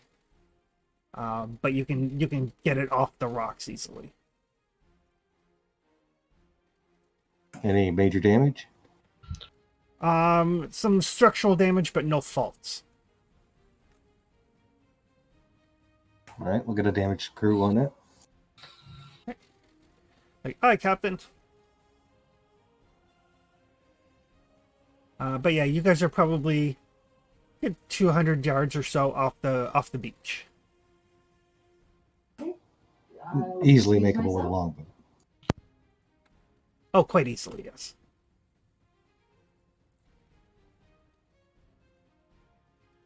All right, gentlemen, let's load up the longboat. Go see what we can see. Right now, I'll bring some men with us. So you basically bring like a squad of men with you. Yeah. I'd say probably Ragnar's team. Okay. Cassian included. All right.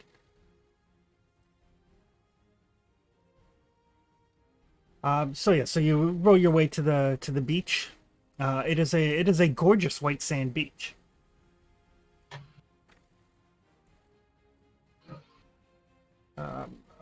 It's on the northern coast.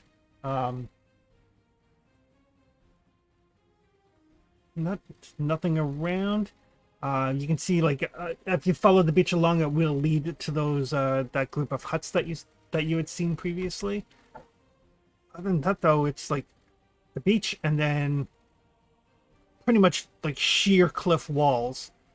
Debian knows from his experience when he spotted the island and kind of searched with the telescope that some of these cliffs lead up to a little like grassy plateau, and that's where you saw like some of the goats and stuff like that just kind of like feeding. And you do see goats at very odd angles up and down the cliff just because they're goats. Yeah, goats are weird.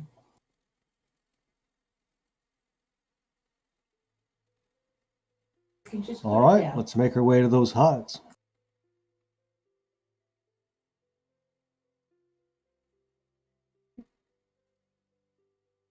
So you travel down the beach, and it is a group of very crude shacks at the very western edge of the beach. Nobody in them. They look like they've been long deserted. But there is a path that leads up into the mountains. Tabby, do you know how old these things are? Sounds like a lore That is a lore roll. check, huh?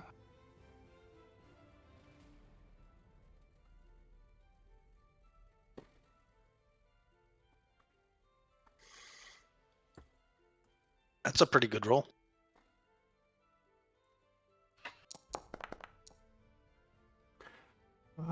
So yeah, you would guess They're definitely well weathered from being like on the beach. Definitely stone. The long lasting. That's not like they're made out of wood or anything. And now you think about it, you haven't really seen a whole ton of trees on this island when you scouted it. I'm gonna guess it's definitely not recent construction, and the architecture does not remind you of any place that you've been. It doesn't look like it's Shemite or Argosian or even Stygian or anything. It does not look like any of those architecture styles. Huh.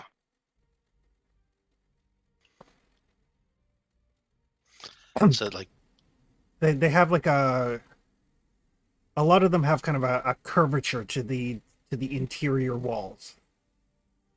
are they really old? Like, are we talking like pre-cataclysm? They're definitely very old. You don't know if they're quite that old.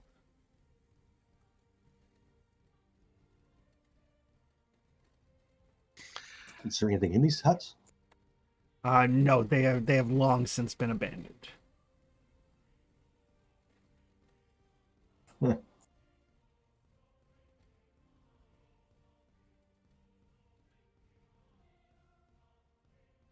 I'm a sailor, not a landlubber. Any of you guys any good at tracking? Has anybody been here recent?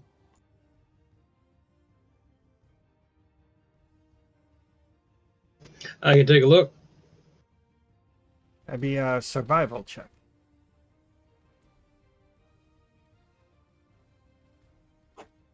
Did you need an assist? Sure. I don't think I have a reroll in survival.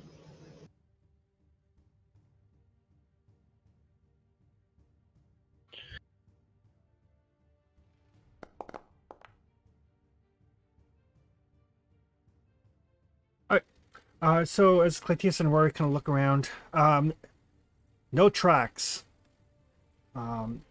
The pathway that leads up into the mountains, it's very well traveled. Like it's definitely like, any grass is beaten down, things of that nature. But nothing has used this path in a very long time. Ooh, if this counts as being an unfamiliar territory, the difficulty is one less because I have explored. Okay. So yes, and that would generate a momentum for you. All right.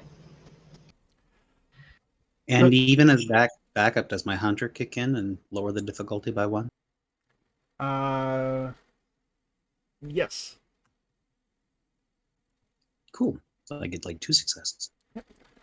So as you make your way around, it's the path definitely leads up into the mountains. It looks like it has been used frequently, but not recently. Tebian, your guess would be that these huts were probably the first settlement on the island, and then perhaps as the settlement grew, they moved to the village that you saw. And we're talking hundreds of. Yes. Is the idea that the second settlement is up in the mountains? So No, the second settlement is it's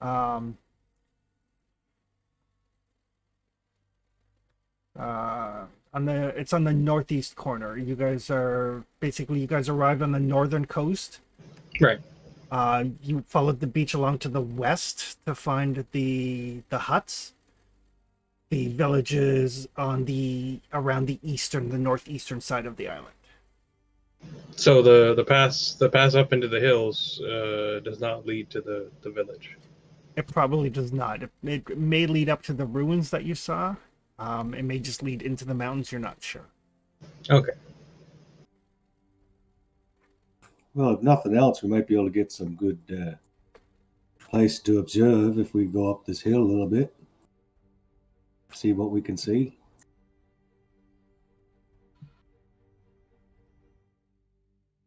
Aye, might as well. See what the traffic was about back in the past. Well, I wouldn't mind getting a better view of that little village to see if they're tree-armed monkeys or if they're just people.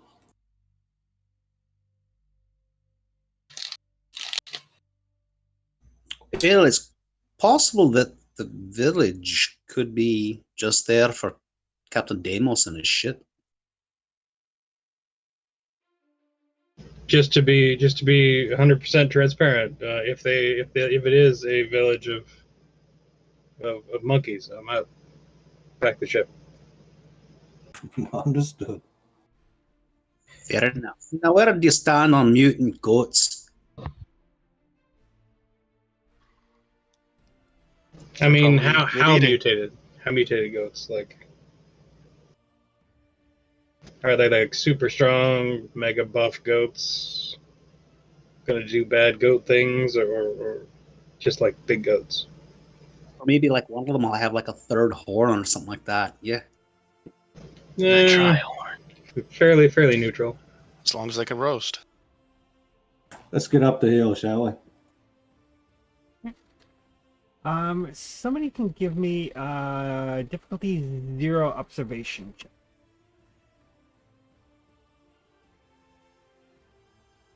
Do you want that one, Trev? No, my foundry's giving me tons of problems. So All right, I'll roll it up.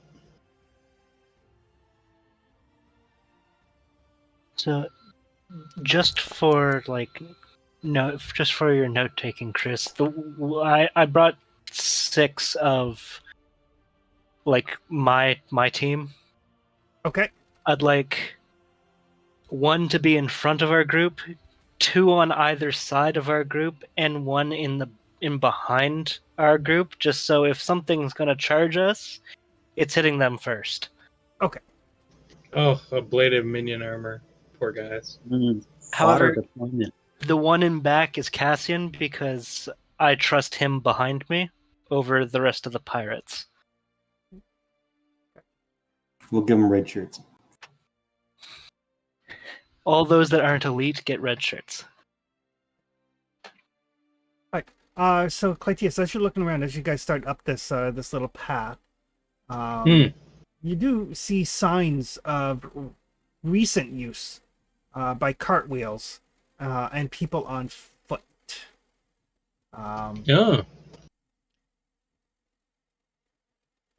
And give me an animal handling.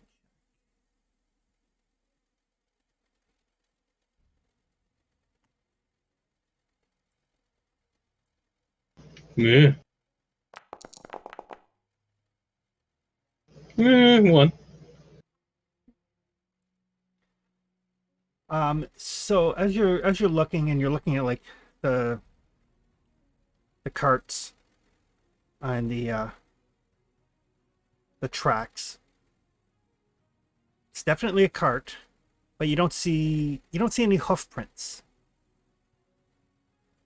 Nothing indicating like a horse or an oxen to haul the cart. Right. So it's a people cart.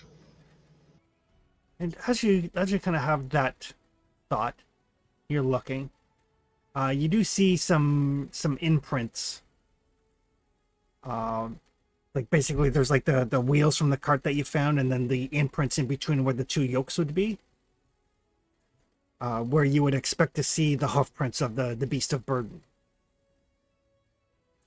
But what you instead see are very large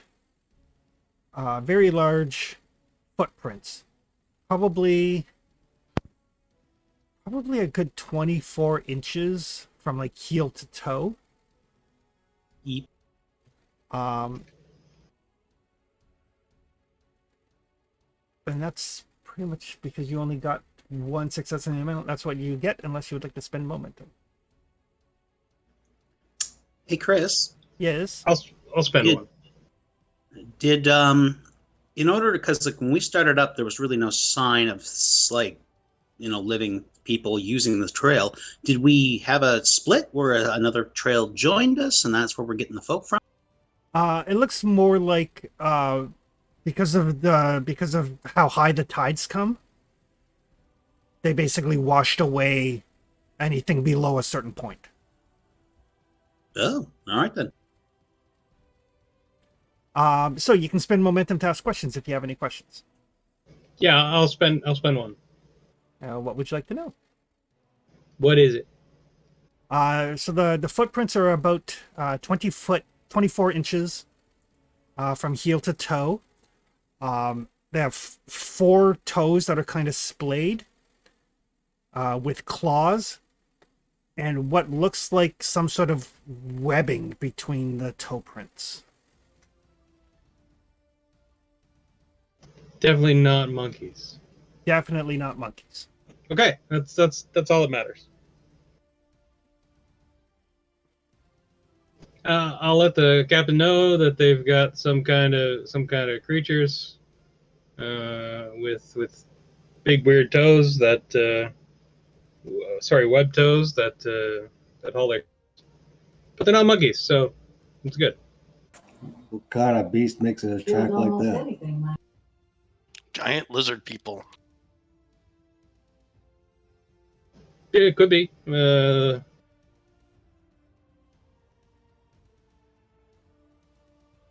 we know how big these things are? No. It's got 2 legs, 4 legs. 2 legs, I think, right? Could be. 2 foot And it's just 2 of them. footprints. It's just 2 of them hauling the cart, right?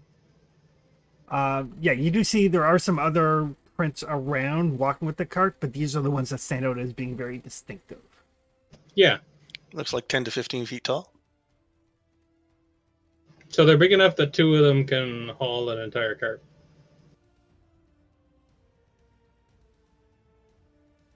How about we make sure we keep our eyes peeled and our heads down a little bit as we continue to explore this particular mystery.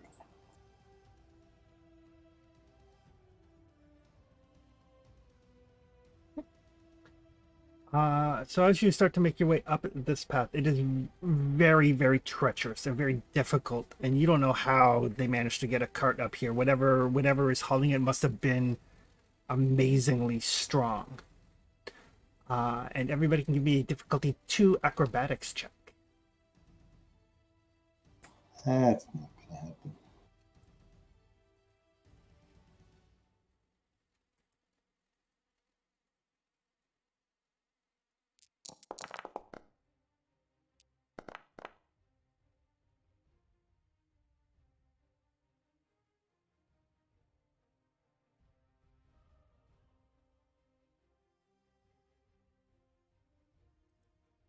Two here.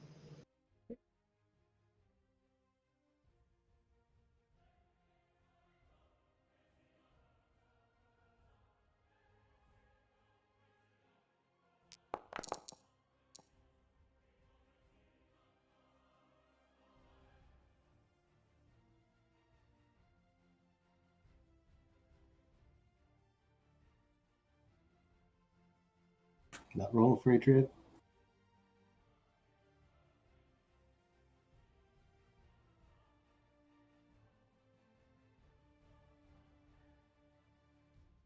Lose Trevor? Command your Yeah. best.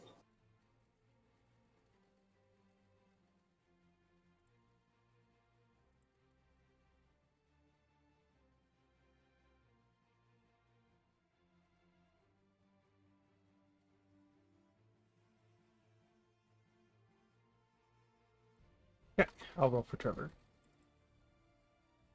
He's doing a reboot, he said.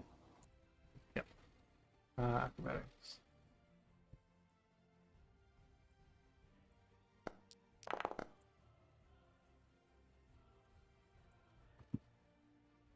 Alrighty, so it takes you guys the better part of the day to scrabble up this path. And there's like a couple of times where somebody else like take a wrong step and slide backwards like 5 or 6 feet and grab onto something so they don't go further. So a little bit of bumps and scrapes here and there. So Tebian, Ragnar, Ouch. and Karo, and Rory. Everybody except Clytius. Some good rolls, huh? Some phenomenal rolls. So due to various bumps, bruises, torn ligaments, sprained ankles, all of that sort of thing, any check using agility, brawn, or coordination is increased in difficulty by 1. Easy. Oh, like having a wound? There's So basically, any of your physical stuff increases in difficulty by 1. Okay. Hope I don't have to hit anything. But you do make it to the top of the sheer cliff wall, and you can see a couple of things kind of draw your attention. There is the very definite signs of ruins here.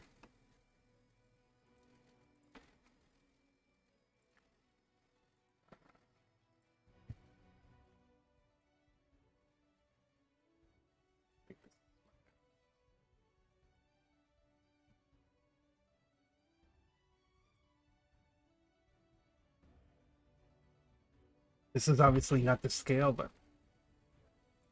it is the map right out of the book. So We're giants. We step over the wall and we kill them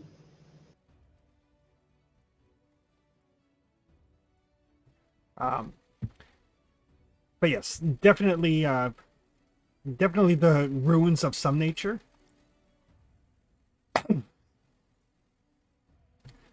You see the shells of several buildings. Some of them have roofs made out of wood. There's a 4-foot high retaining wall, kind of around the whole thing. Not so much not a defensive wall by any stretch, more of a decorative one.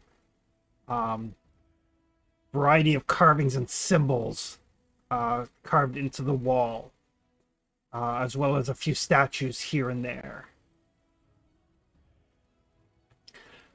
But you also notice that there are guards, definitely on alert, kind of watching the area. Are they people guards? Make an observation check.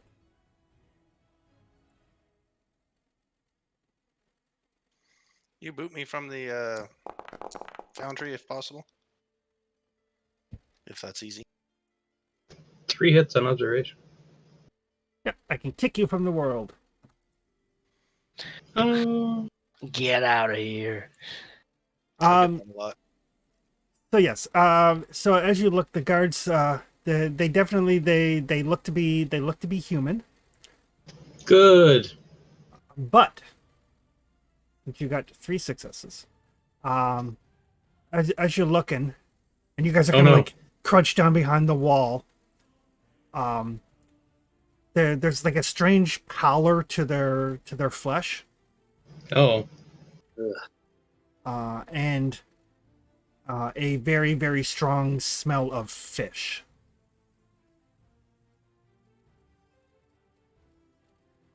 he is. Do they have really big feet? They do not. Are they undead or fishmen? They are not undead. And they're not fishmen. They look human, but they smell fishy, and their skin has a paleness to it. Actually, since you got 3 successes, you also notice that they do have like excess folds of skin along their necks on both sides. Fishman. So where Definitely fishmen. Were shark? or where trout maybe. Let's hope they're goldfish. Shadows over Innsmouth fields. Where piranha? This doesn't tell us anything about us. We're guppies.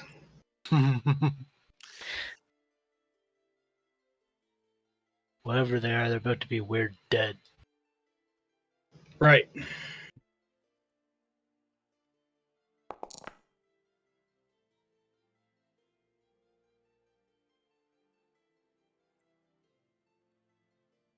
Yeah, and So they're definitely I will patrolling. report that. I'll definitely report that to the captain. Now they seem to be walking around. Maybe we can set up a little ambush. Bump them on the Yeah. head. And, They're definitely like they're patrolling inside the retaining. yeah, they're both 4 feet tall, right? So if we Yep. maybe like line up and intercept with the idea to subdue one of them.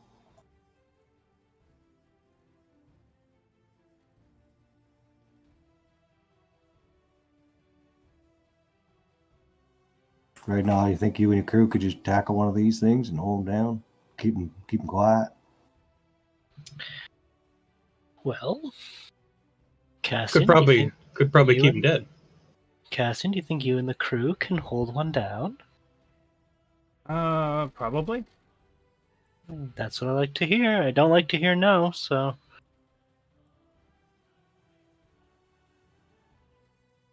All right, so that's what we'll do. We'll crouch down here, and when the pair of them walk by, maybe we'll just do a little snatch and grab, have a conversation. Try to keep it quiet. So whoever is worst at stealth can give me a stealth check. I will say I'm probably not very, very good at stealth. Actually, I do have it. Mine's 13. That's I've a got 9. I've got 11. I need Anything worse than a 9? I'm checking. Totally fish people. Fish people Yeah, I have 9. I think mine is 10. can probably smell us. Just a single drop of blood. We're not Mine's bleeding, 6. damn it. I mean, I seem to always be bleeding, but Stop it. Have I been kicked yet? Stop it right now. So, as you guys are like kind of crouched behind the little retaining wall, kind of coming up with your plan, you see the patrol kind of stops, kind of sniffs the air, they can smell me. and they let out this weird, like a screeching, clicking sound. I'm going to need everybody to give me a difficulty 2 discipline test. Okay. You'll have to roll for me. I can't get into Foundry. Yeah, it says you're still here. Is it? Because Oof. It doesn't believe you.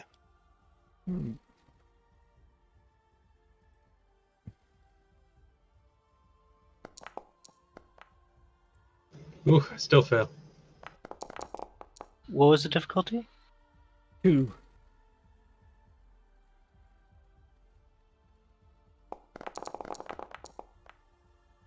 I'd like to use courageous to re-roll that 16. Okay.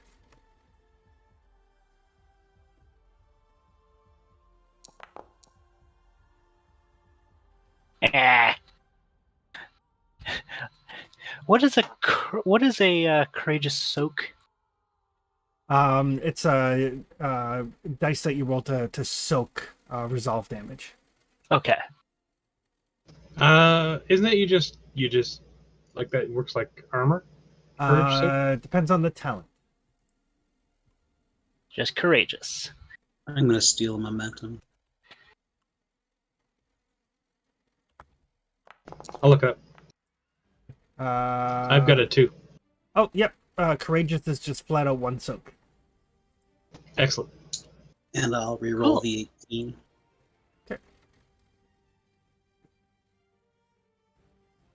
Because whatever these guys are doing, I don't like it. I'm good. And Rory actually generates some momentum for you guys. How'd I do? You failed. You're out now, Trev. Try to rejoin. Okay. I think Rory's the only one that succeeded. I've seen some shit. Looks like, yep, looks that way. Monkeys and fishmen, don't look 'em. I will spend. All right. I'm back in. Just in Blame time. Foundry on that one because everything else was working great.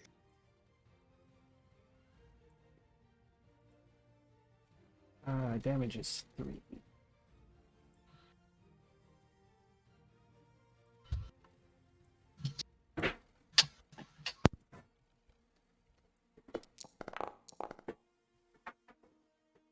Well, that's good because it's a little unnerving, but everybody only takes 1 resolve damage. And anyone in close range gets 4 dice worth of soap for my inspired leader. I would like to courageous it. Yeah, it rolls off of Claudius as well. I'm assuming I didn't care about it in the first place. Burr's like, curious. Nice clicking. It's got a beat. I can dance to it. But as they do this,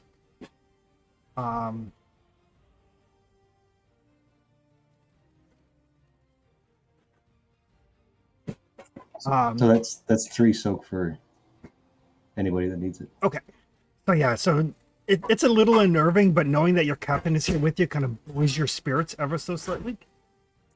What is disheartening though is as they do this clicking, you see more of these things just come like pouring out of the various buildings and so on and so forth. There's gotta be 24 of them, maybe more. Eek. Time to go. Time to go or time to go kill them all? I can say now we have 11 people. And they have 24. There's at least 2 Maybe dozen. more. I do That's not pretty think decent that odds. I don't think that retreating back down that mountain face is probably a particularly good idea. All right. Let's let them up then. Did somebody say bomb? I believe I did. Marines attack formation.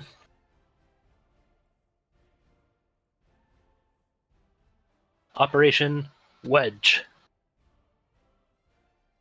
I want them in a V. Is In it a front of flying us, V? preferably. Because if these things might swarm, I want to be able to wedge through a swarm with...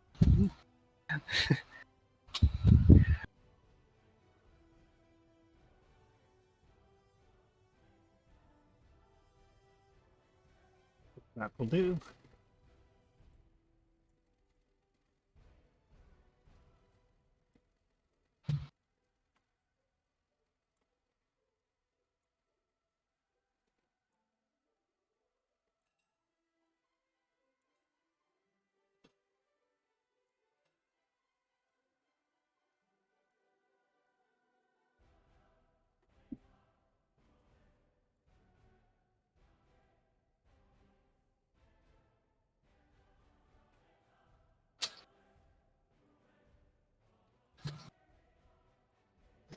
Oh, there's an acre of these fishy bastards.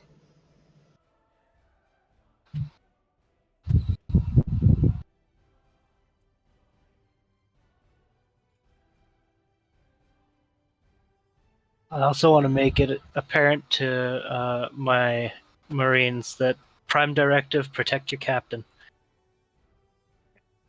So who would like to form a squad with the Marines?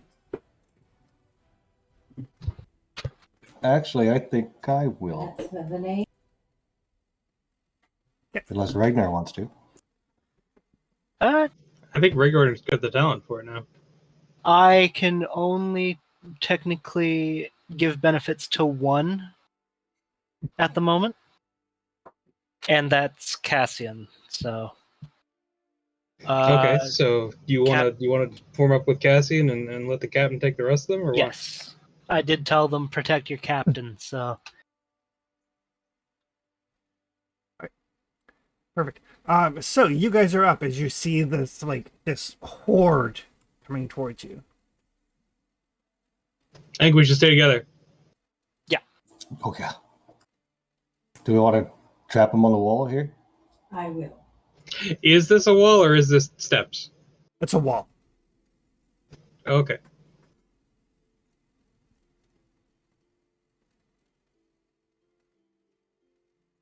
Like, if we I form don't up even on tell this you wall why. outside of this flank here, we should be doing all right, right? I think so, unless they can come out of The right thing is, there. if we go towards the ones that are on this side, the other ones will come over the wall. So maybe we come over here, start forcing I'm into bringing the one dragon a mob. little closer. How I high is think the so. wall? 4 foot. And it's not that. So not really a wall. Yeah, it's like a retaining wall as opposed to, or the ruins of a building. Yeah, I think going for these guys is probably our best bet. Then the rest of them have to come to us. So when they say on the burning oil area, how big is the area? It depends. Basically, for every effect that you roll, so every 5 or 6 that you roll in the damage, one more target in that area is hit. Okay, lots of hits and life is good. Would you lads like me to start off by lobbing a little big fire? Sure. Yeah, I like Get fire. yourself to the west. We'll start over here. Yeah, I figure that that group of 3/5 there at that tail end would be great. Yeah, right there. They're probably in one zone. There.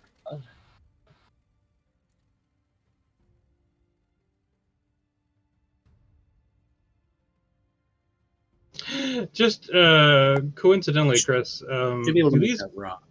do these guys look like the type that are big enough to be hauling carts? Or No, they're like human, very assorted human parameters. You know, some of them are like 6 feet tall, some of them are like 5'4", some of them are muscular, some of them aren't. right? So these are the base model. These are for the most part human. Right. So I'm somewhere gonna- there's a deluxe version, just to make everybody aware. Probably yes. I'm going to grab 3 momentum to use for this, so I can try to get as many hits as possible.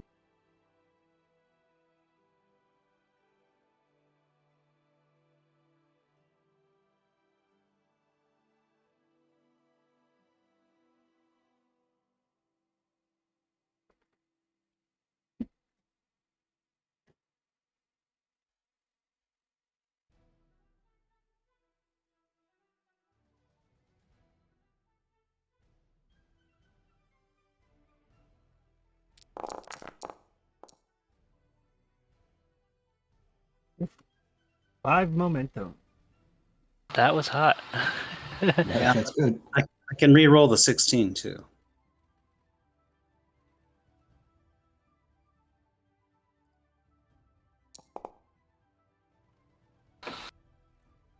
Oof. 6 momentum. Pow! It's a conflagration.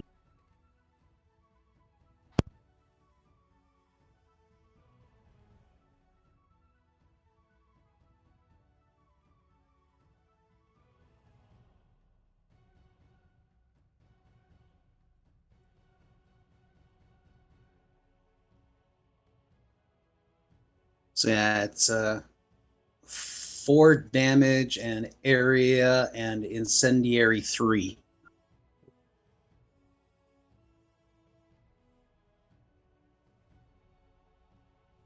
Fish bake, anybody? Depends on how well you roll on your 4 dice. I suppose.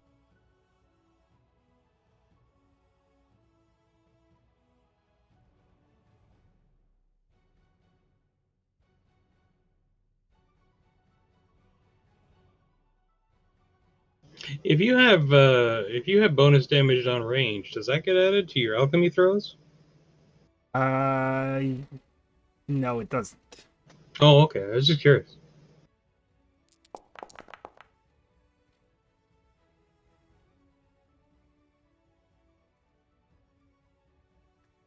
So it's gonna be 1, 2, 3, 4 damage to 2 different targets and lit on fire. You can reroll that 3 if you want to spend a momentum. Yeah, considering as we have access.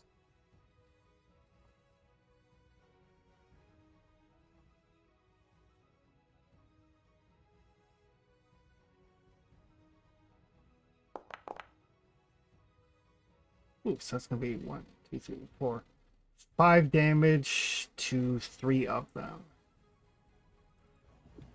I'll also get those first 3.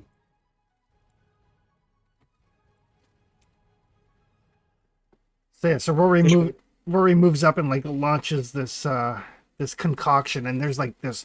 I mean, you guys have seen him like throw a couple of things here and there, but nothing quite like this. And it just like, and 3 of these creatures like take some steps forward and just like kind of like turn to ash and fall to the ground. If that's not a display of dominance, I don't know what is. You guys are still up.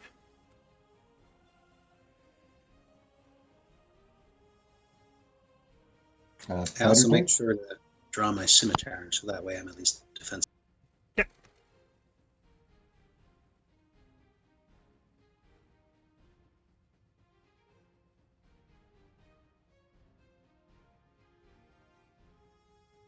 Who's next? Want me to go? Yep. All right. I'll cover the rear. I'll move into these last 2.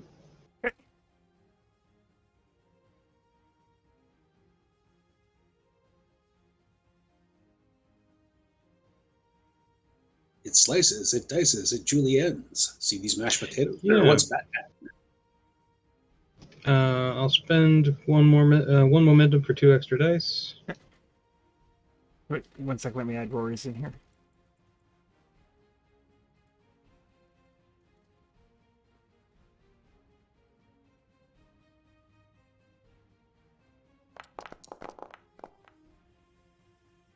Oof. Yeah. All right. Oh yeah. So I'll give you 5 momentum. Nice. How many do we need to fill up the pool? Just 1. Oh, okay. In that case, I'll spend 4 on damage. Woo-hoo.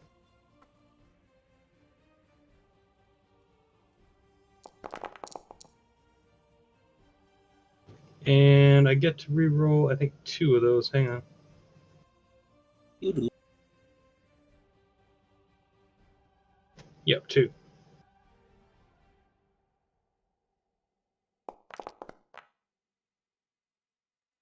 There we go.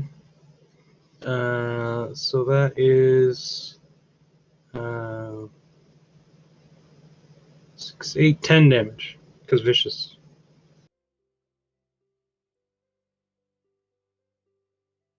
All right. So in a whirling display, Clytius takes on both of them. Like cuts deep into like the belly of one, and then like draws his sword out, and then like pokes it through the neck of the next one. Right.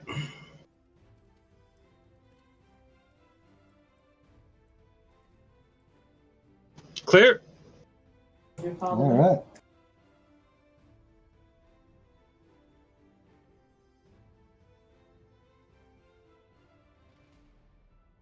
I'll form up with my squad next You to know how we'll buy. Claudius. And we will Well- ready to attack in melee if these guys get to us.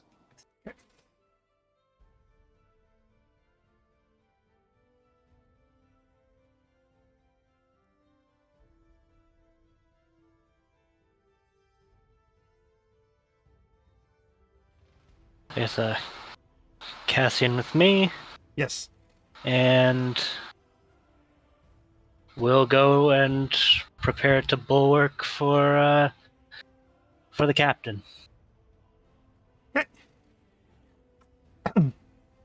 Tevian.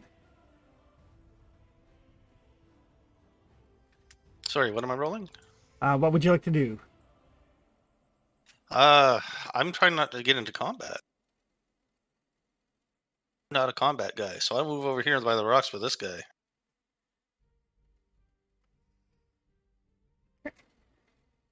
Move over, grab some cover. Well, if I can climb up onto the rocks and use my Telescope? That would be great. Okay, give me athletics check. I was afraid you were going to say something like that. Yeah. I'm not very good at athletics. But I made it anyway. Oof. So yeah, so you do manage to climb up on top. Next round, you'll be able to take a look with your telescope because making a skill check is an action. That works for me. All right. So this group does charge in.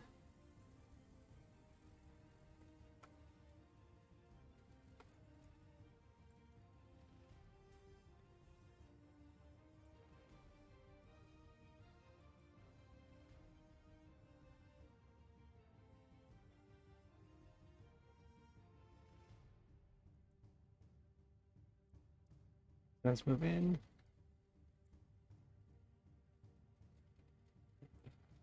Let's move.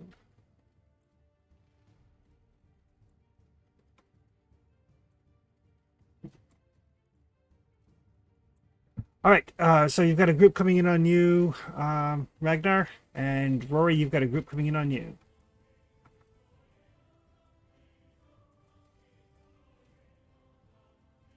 Okie dokie.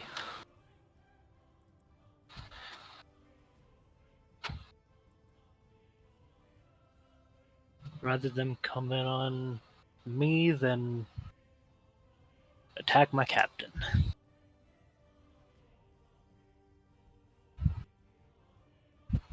One's on Ragnar. Well, Ragnar and Cassius.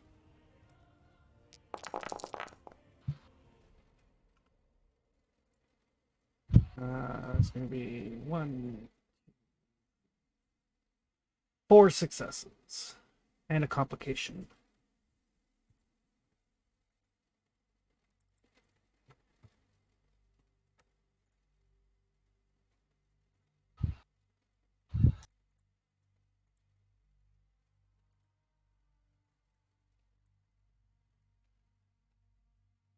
I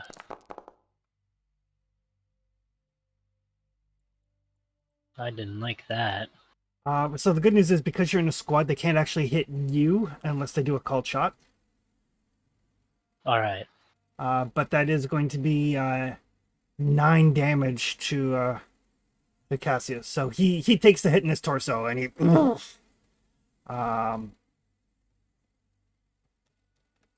Cassian, you hanging in there? Let me see. He has a brawn of 9. So give him a vigor. He's a vigor of 10. So he only takes 1 wound, so he's still hanging in. There you go.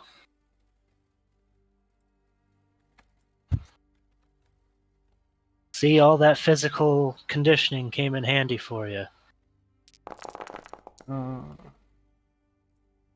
One's on Rory. Are only going to get 2 successes.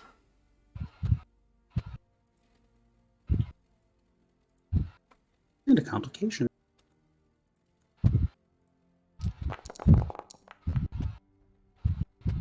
So that is going to be 5 physical to Rory's right or left arm. All right, I've got 1 armor in that. What can that do?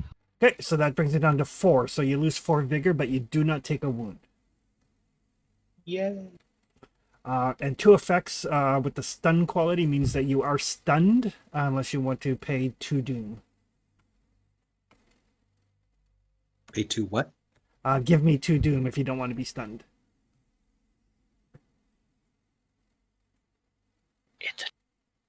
What does stunned involve? It's not great. All right. I Means would you, not. you can't take any actions without spending movement. Gotcha. So, I would like to not take that. So,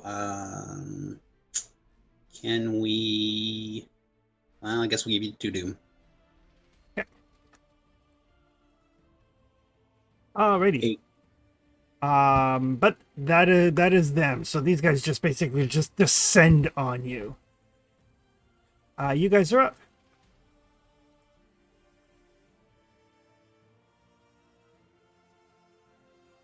Go get him, Ragnar. Yes, Captain. And I'd like to start pushing forward on these guys. Just use the broadsword. And because I did roll complications on both groups, so in their rush to get you, some of them like fall and they just get trampled underfoot. You can tell like there's no concern for their friends or allies or anything here. Excellent. We can use that to our advantage.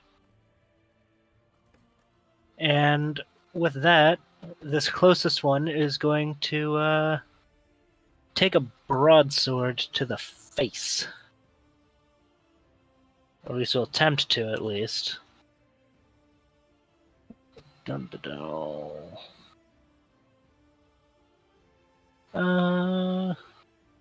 You know what? I'm going to add a momentum. Cassius doesn't help.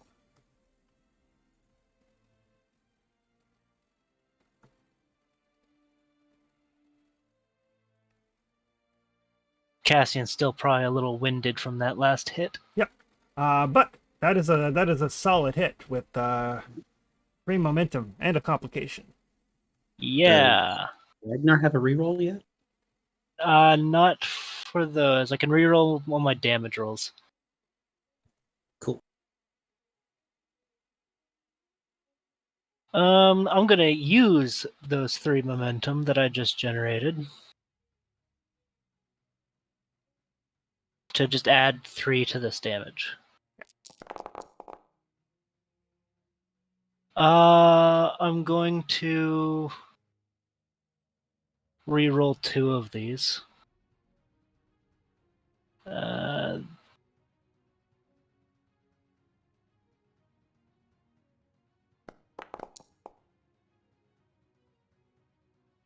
For another. So 7 damage plus the momentum, so 10 damage total. Yeah.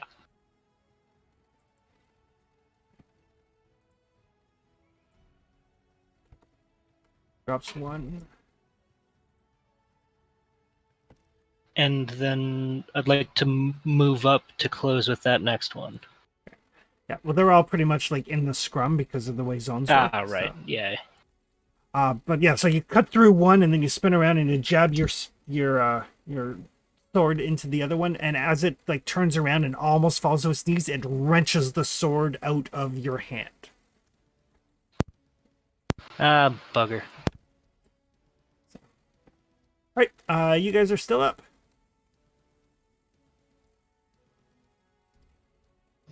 Right. Ladders. I think I'm gonna go try to help Rory out. Give me athletics check.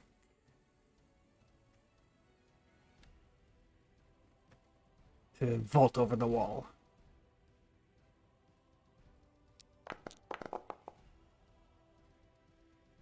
Nope. So you can get there, but it takes your action to do so. All right. We got lots of momentum. And You wanna keep I'll swinging? spend 2 to go again. Okay.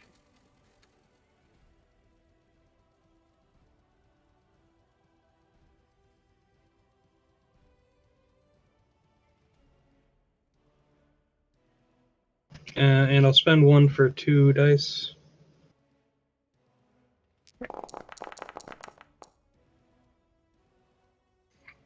I got 14 healing. Can I do anything? Not really, because nobody's taken any wounds or anything. You can probably like, give him a pat on the back and heal at some of his vigor, but that'd be about it.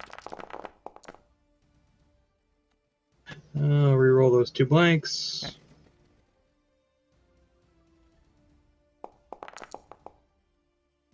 Still blanks. All right, so that's 5, 6, 7. Right. That is enough to carve through his minuscule amount of armor. And 2 momentum back into the pot. I don't think it's 2. Did you suffer the damage from climbing the cliff, or were you the one that made it? No, I don't think I suffered any damage. I don't think. I think he was the guy that made it. Yeah. So it's only 1 momentum because the difficulty is 2 because it's your second major action. Right. Okay. All right. All right, so Carol's going to form up next to Rigner. Right. And I'm in a squad, but that means I can still use threatens, right? Yep. Basically, the squad adds dice to what you do. All right. And I'm going to lead my boys on a... It's going to look like we're doing a big charge in here and use my display that I always use. My one Persine guy, which is command. Heed my words, I think it's called.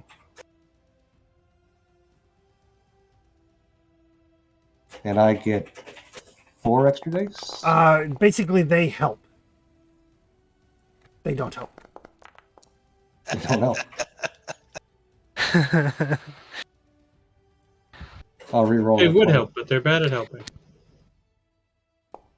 You see, they're the ones that haven't trained, like whatsoever. That's 2 momentum. So the Marines are used to, charging and actually getting into combat. This idea of charging just to frighten an enemy is completely foreign to them. Yeah, practice makes perfect. And I will take some doom for the complication they generated.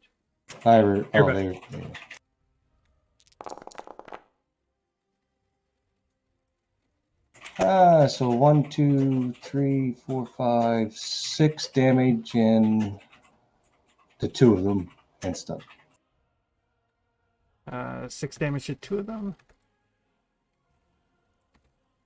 So yeah, 2 of them just like turn and run. Captain laugh, pat the boys on the shoulder. Right. So I believe Tebin is up, and Rory. So there's 3 of these guys right near us, right? Yes. I'm on a rock. Yep. And to get off this rock, I'm going to have to make an athletics check or something. It would be acrobatics. Acrobatics. I suck at acrobatics. So I'm going to stay up here and toss my spear. Okay. Distance weapon. Excellent.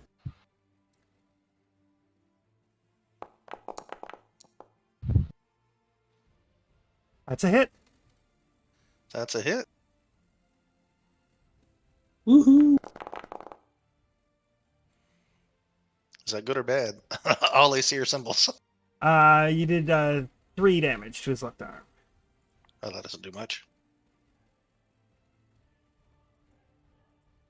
Does your spear have any qualities like piercing or anything?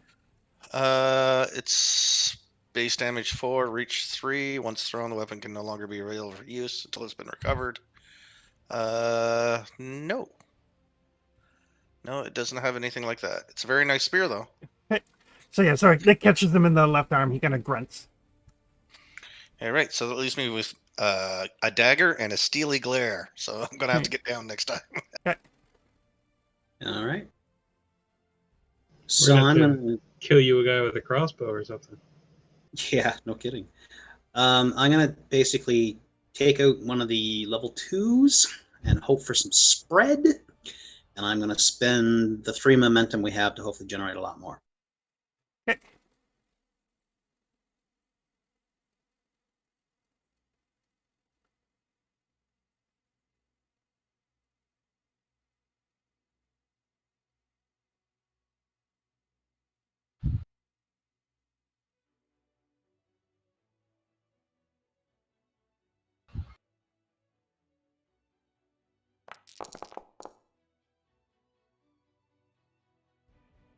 I'm gonna re-roll that 19.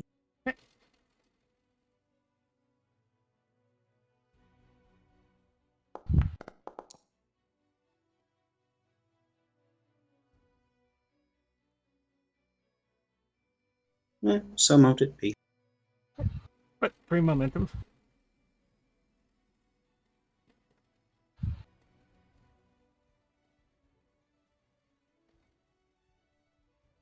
So how does the spread part work? If you get any effects, then they're going to take the damage again. Because they're minions and they don't have hit locations. All right, so I roll my 46 and then hope for some effects. Yep. Sounds good.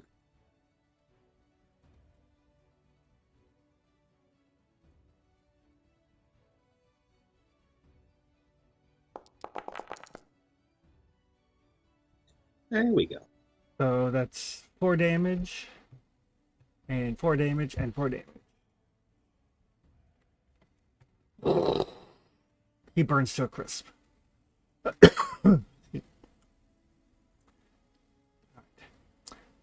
So,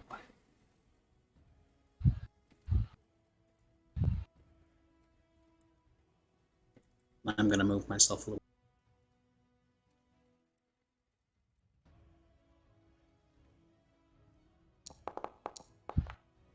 so one of them closes on Karo and his group, but has no effect.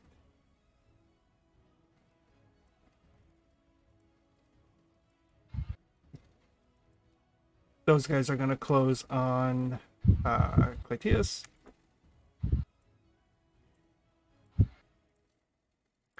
What's the reach on your weapon? 2.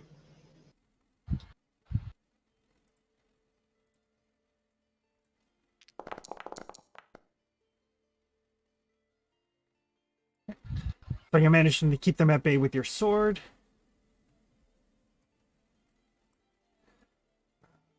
This group closes in on you.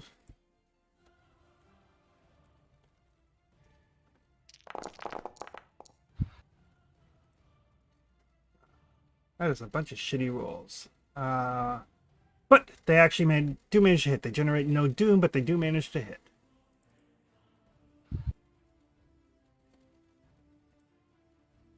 On you. Oh, okay.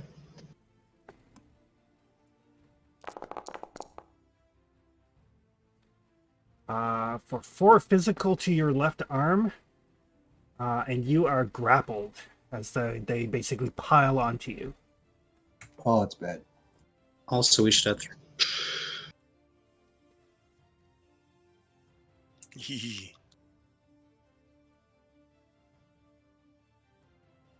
And- Okay, well, we don't have 4 momentum to spend, so I guess I'll be grappled.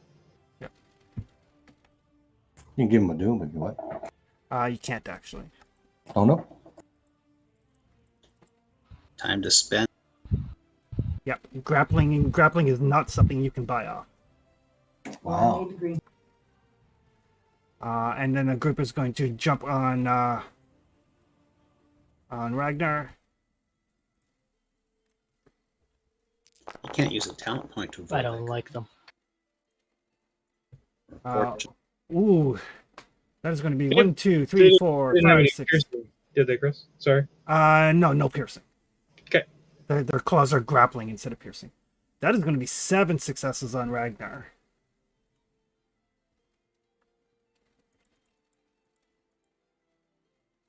That's a lot of successes. Swarmy little bastard.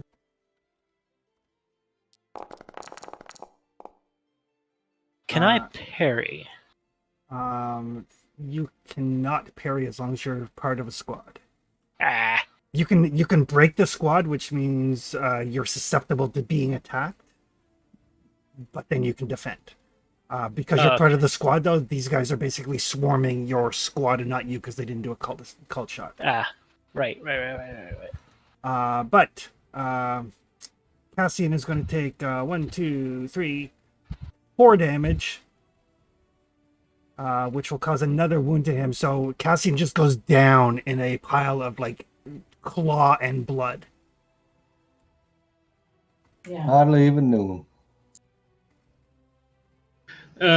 He's out of the fight though. He's not dead. He is Okay. dead. Oh, okay. Well, looks like I'm training another one. Oh, do you get to train another guy? I just can I can just train. I can literally give orders to one person. I believe that's how. Yep.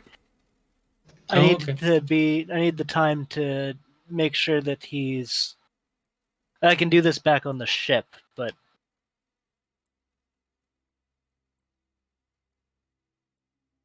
yeah, because General, you have become particularly adept at coordinating the actions of soldiers when leading an army or a unit of warriors in battle. You can substitute warfare for command, counsel, or persuade. In addition, you can create a retinue, warband squad, etc., of dedicated and highly loyal warriors of a size equal in number to your warfare focus times your rank in this talent, Nice. which would be 1 at the moment.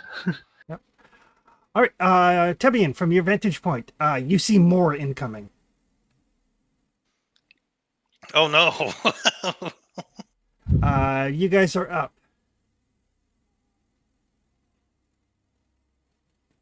Let's see if Claudius gets out.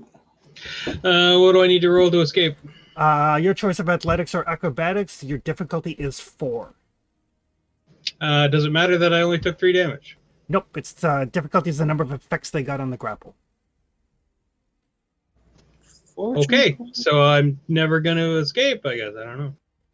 Use fortune point. We got three Right. momentum. I'll spend a fortune, I guess. Yeah, they refresh.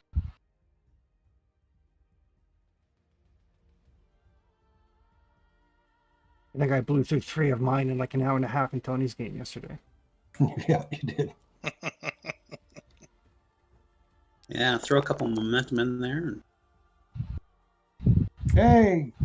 All right. All right.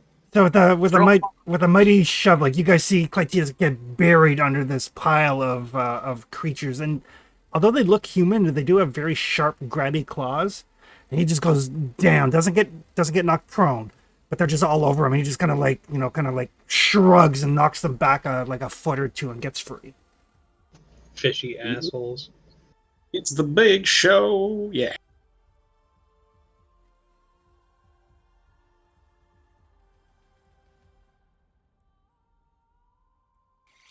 I'm gonna stick my dagger between my teeth, pirate style, and get down off these rocks.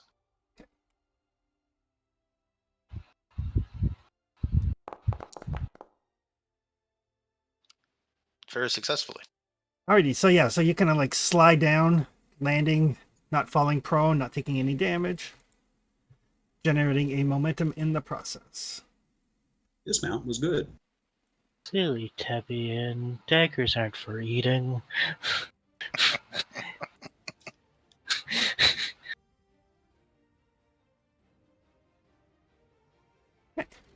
The skill test, so it does take your action to get down, but Yep. so that'll take us to Rory and Caro and Ragnar.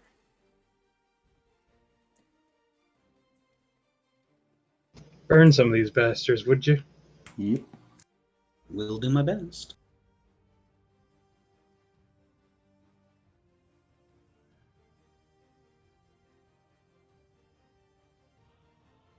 I'm sure we can get you some more reagents from their oily excretions. Oh, I would no doubt in my mind. We'll go from there. We can always, tell the crew it was fish. Let's see, what are we going to do here? So I really need a real good one that might do some spreading. So actually, I can spend a fortune point to take 2 attacks, right? Yes.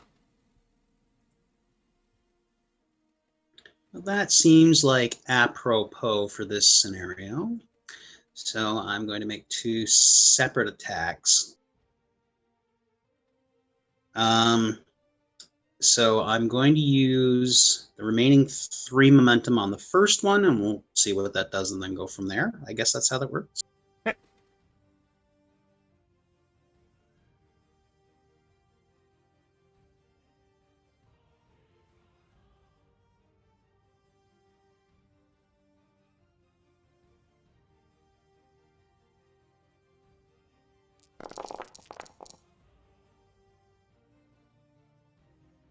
I'm going to re-roll that 20.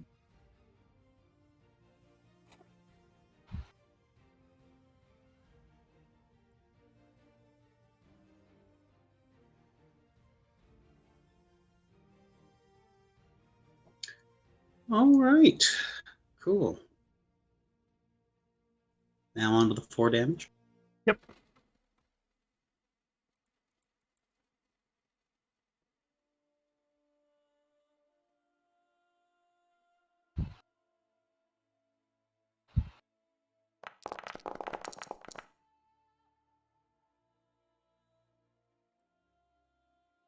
So it's only going to be 2 damage, but he is going to take it twice. So one of them will die.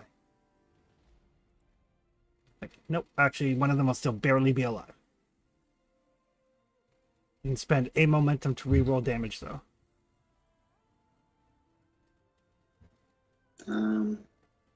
But I used the 3. I generated 3. Yep. So then I can take 1 and make it at 2. So you can basically spend 1 momentum to reroll as much of those damage dice as you like. All right, I'll spend the 1 momentum. I believe there's, 2 that were nothing? Yeah. So I'll reroll those 2. Okay. Was there any, effects generated? 1. So he is going to burn, but the 2 damage times 2 is not enough to take him.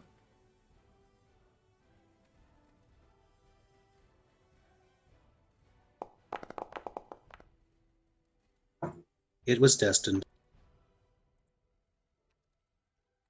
So yeah, that guy is on fire, but he is not out yet. All right, so then I take my second attack. Yep. And because it's a fortune point, there's no increase in difficulty. Cool. I will take the 2 momentum out of the pool, and I'll use them for this attack.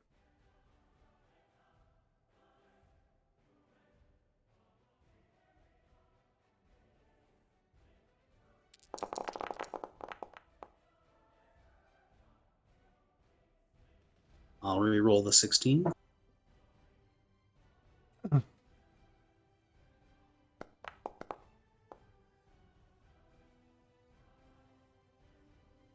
Right.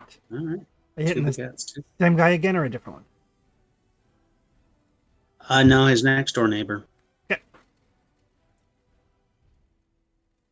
I keep hoping to get the spread result.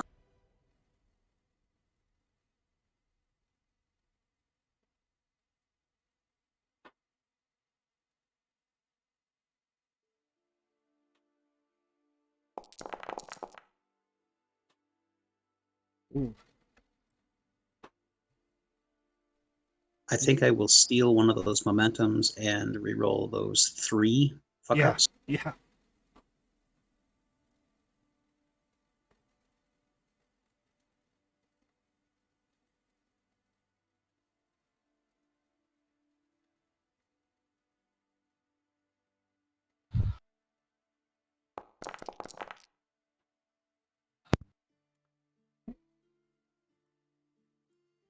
Well, the 6 was better than. Yep. So he's gonna take 1, 2.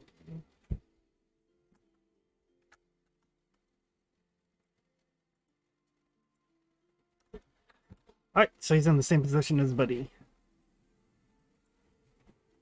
All right. You guys. Alright, somebody sneeze on them.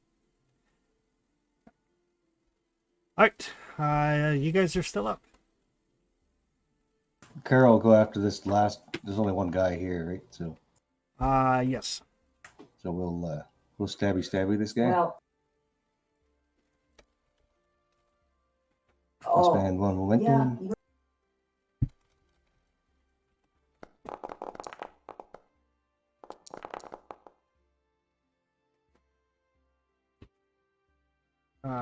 They had 4 successes to what you rolled. So 7 successes. 8. 8 successes, 7 momentum. 7 momentum. I'll put That'd be 3 of that impossible. into damage. Okay. Because I don't do much damage.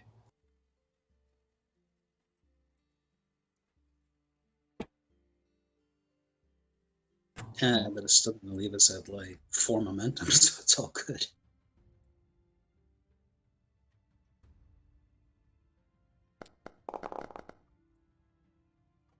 Six to torso. Plus 3, right? Yeah, that's canon. Oh, Okay. right. Yeah. Because I put it in the thing. But that is enough to kill it. Good job, lads. I think Ragnar is the only one left to go in this round. Yes. So, what is it to retrieve my broadsword? It would be an athletics test. And that would be the action. That would be the action. How about to equip my, or to take Eye Gouger off my back? Minor action. I'll do that and attack the next person in the next thing in line. Okay.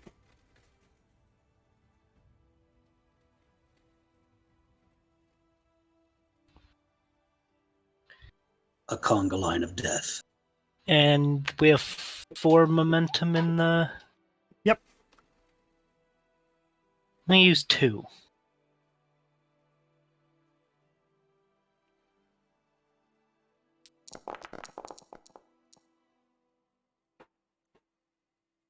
Okay.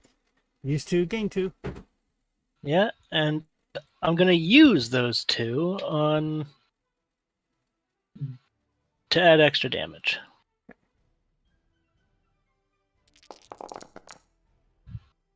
I'm going to re-roll... That first one, is that something or is that not? It's piercing. So Okay. one damage and pierces says 1 armor. I'm going to re-roll these.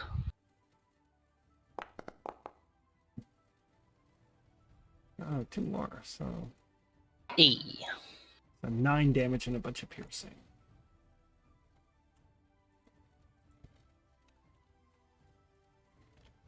Plus the 2 momentum that I spent on damage. Oh, right. That will kill both of them. Nicely done. You killed Cassian, I'm pissed! I just trained that guy. So some more of them close in on you, but they like flipping all the blood that's around. Removing one of them from the equation. Down here, Clytius finds himself surrounded.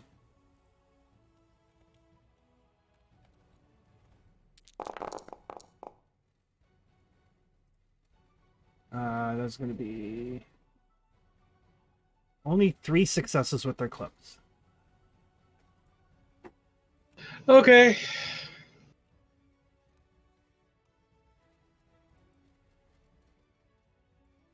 Yay, perpetually grappled. The clubs don't have grapple, the clubs have stun. Oh, okay. So that is only going to be 2 damage to your torso. I'll take 1. But it is stun with 2 effects. Sure. So you can pay 2 doom if you don't want to be stunned. Sure, go ahead. That could have been worse. Those guys are going to move in. Those guys are going to move in. The 2 of them are going to attack Rory.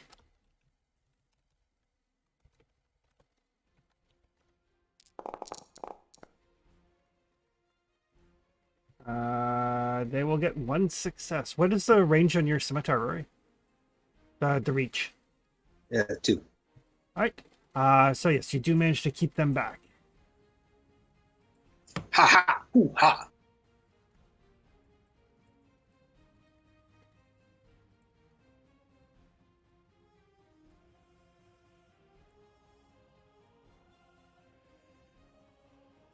And I will spend some doom, and there are still more coming. Oh, This is gonna be a she's slog, like the boys. fifth. You guys No, are up. This keep up, it's going to be genocide. They're out eventually. Princess. Oh, and actually, I will spend 3 doom. One of the ones that is lit on fire basically stumbles, and he like lights like some dried brush and everything. And Karo and Ragnar can no longer get to the rest of the party. Oh, perfect. This is a problem. This is my chance to become the hero with my no combat skills and my dagger. Dun dun dun! You have to pick your spear back up. If nothing else, it's a good It's in somebody's distribution, arm. right? Right. Do we still have 2 momentum or no? Yes. Okay. I will spend 1 to try for 2 extra dice, and try and take down some of these guys.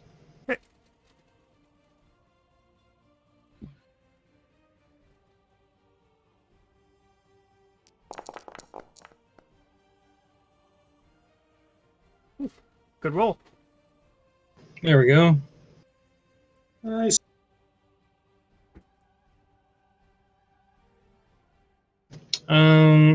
So how does it work with minions, Chris? Basically, any damage that you do, but not wounds, carry over to the next one if you drop one. All right. And spending momentum just adds extra wounds, right? Extra damage, yeah. Extra damage. Gotcha. I'll keep it in the pot for now.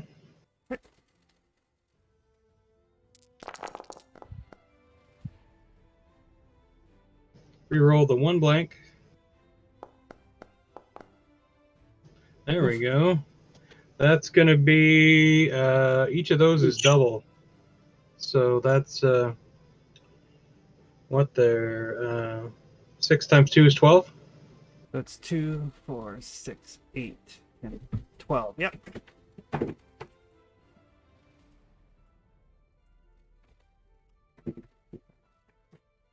So yeah, you drop 2 of them. Right. I'll spend 2 for a second major. Okay. And then I'll spend 1 for 2 dice. Okay.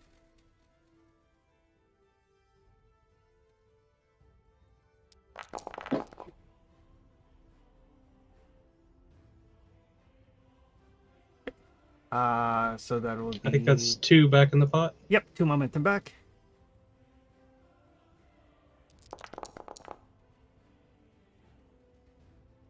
Reroll the blanks.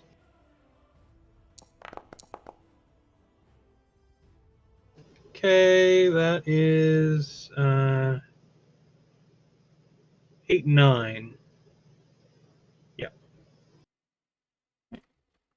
Takes out another one. And wounds 1. So yeah, so you like just like spurting around, blade flashing, you like gut one and stab another one through the face and then cut the leg of a third one. Doing what I can, boys. Woo! You guys are still up. Okay, I'm gonna knife one, preferably the one that has my spear in it, so I can get my spear back. Okay.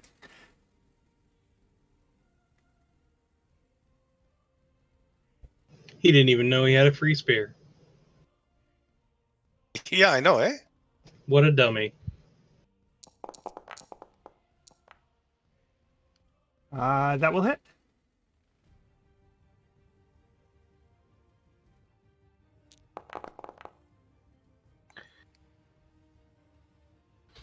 Ugh. You can spend a momentum to reroll the 2 blanks if you like. Yeah, I think so.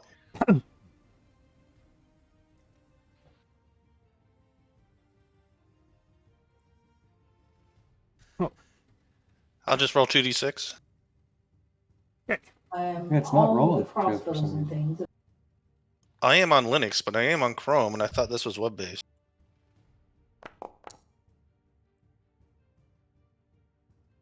And also, I forgot to do the incendiary damage on these guys.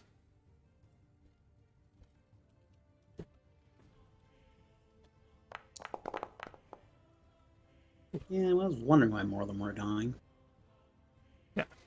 And so...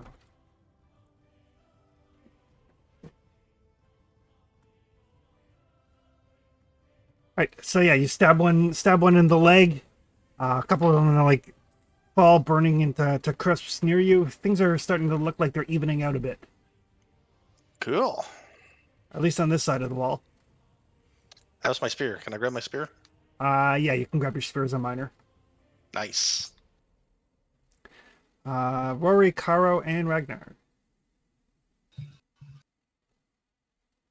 Yeah, I'll attack this group. This is one group, right? It is two groups actually, because there can only be 5 in a group. Yeah, I'll attack the little group. Ragnar can attack the big group. Okay. Use one momentum.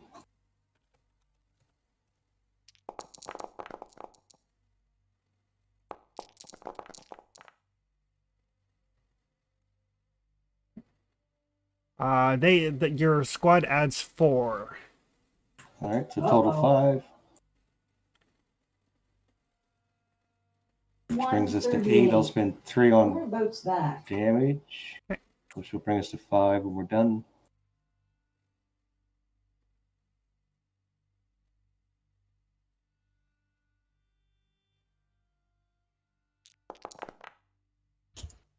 Who wants a good chuckle? The Yeah. Trader.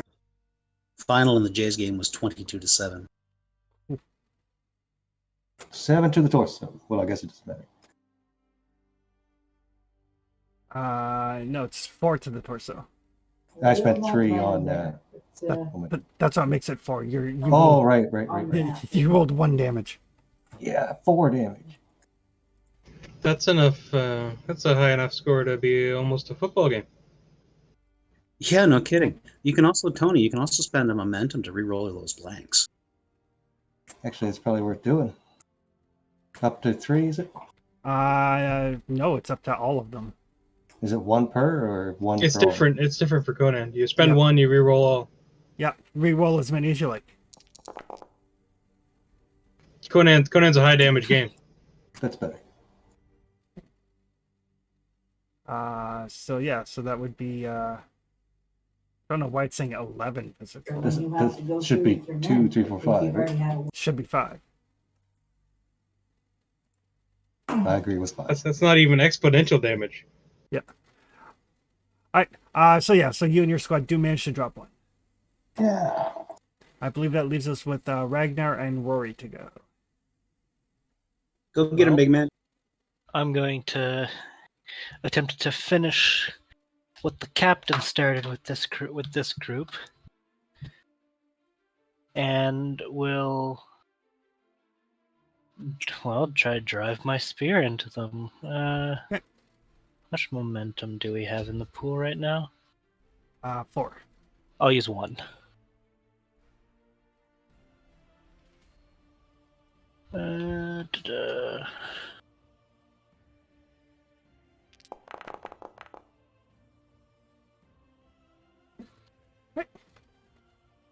And I will use both of those.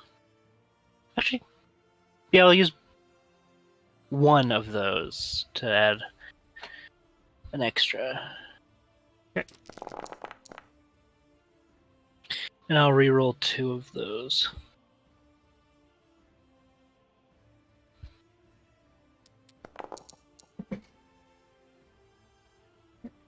Six damage. Piercing.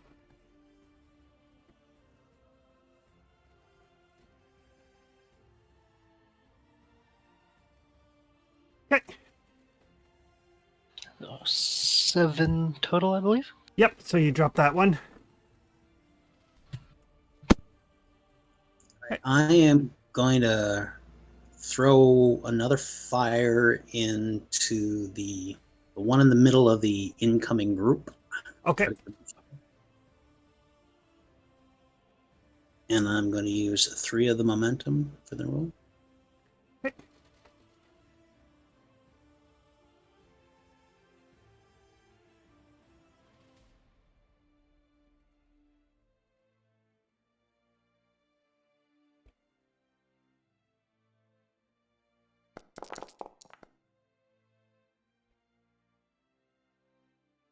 Gonna re-roll the 20.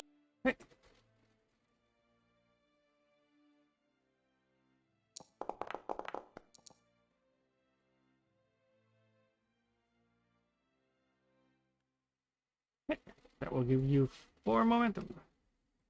Okay, and so 4 momentum. I will take 2 of them for extra damage.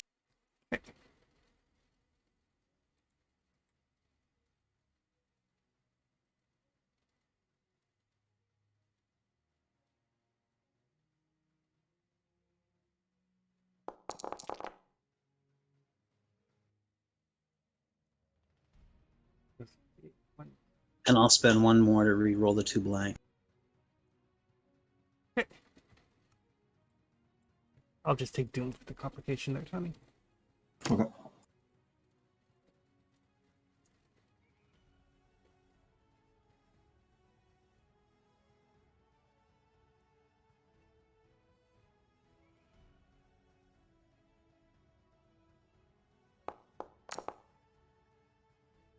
Much better. That's all the damage. 1, 2, 3, 4, 6, 12, 18. Burn! So yeah, he goes up like a Christmas tree. Does it spread anything? It doesn't. It spreads through him. That spread is one target. Incendiary or area is targets in the same zone. But you can, Okay, gotcha. but you can spend 2 momentum to hit a secondary target for half the damage you did, which was a fair bit. Is that a good idea, guys? Yep. Especially if you can spread it to a wounded one. Well, these are the new ones that are coming in. I figured I would Yeah. try to blunt them first. Yeah. So I'll spread it onto one of his buddies. But you could spread it. You could spread it to the wounded one, even though it's a different group because it's in the same zone, and take it out. What would you like me to do, Clytius? I'd say go for the wounded one. Anything we can do to reduce the number of dudes coming in. All right, so that'll be one of the dudes on you then. So I'll have that fire spread. Okay. All right. Their turn. These guys will reform. They'll form into a squad. Those guys are a squad. Those guys are a squad. Wait, is there a third squad? There was a third squad coming in. Yeah. Oh, Jesus. I didn't even zoom out far enough to see those ones yet. Someone's been spending. Seems smaller. I thought we were doing well. We're doing well. So these guys are gonna fall on Clytius and his group. You mean Kara? Sorry, Caro and his group. Yes. Pretty Oh, soon makes we'll have sense. enough of these. Pretty If they soon we'll have wanna enough of run these through. bastards to make a bulwark. That's I'm going to just be saying. 5. So that's 4 momentum. We may as well add that all onto damage.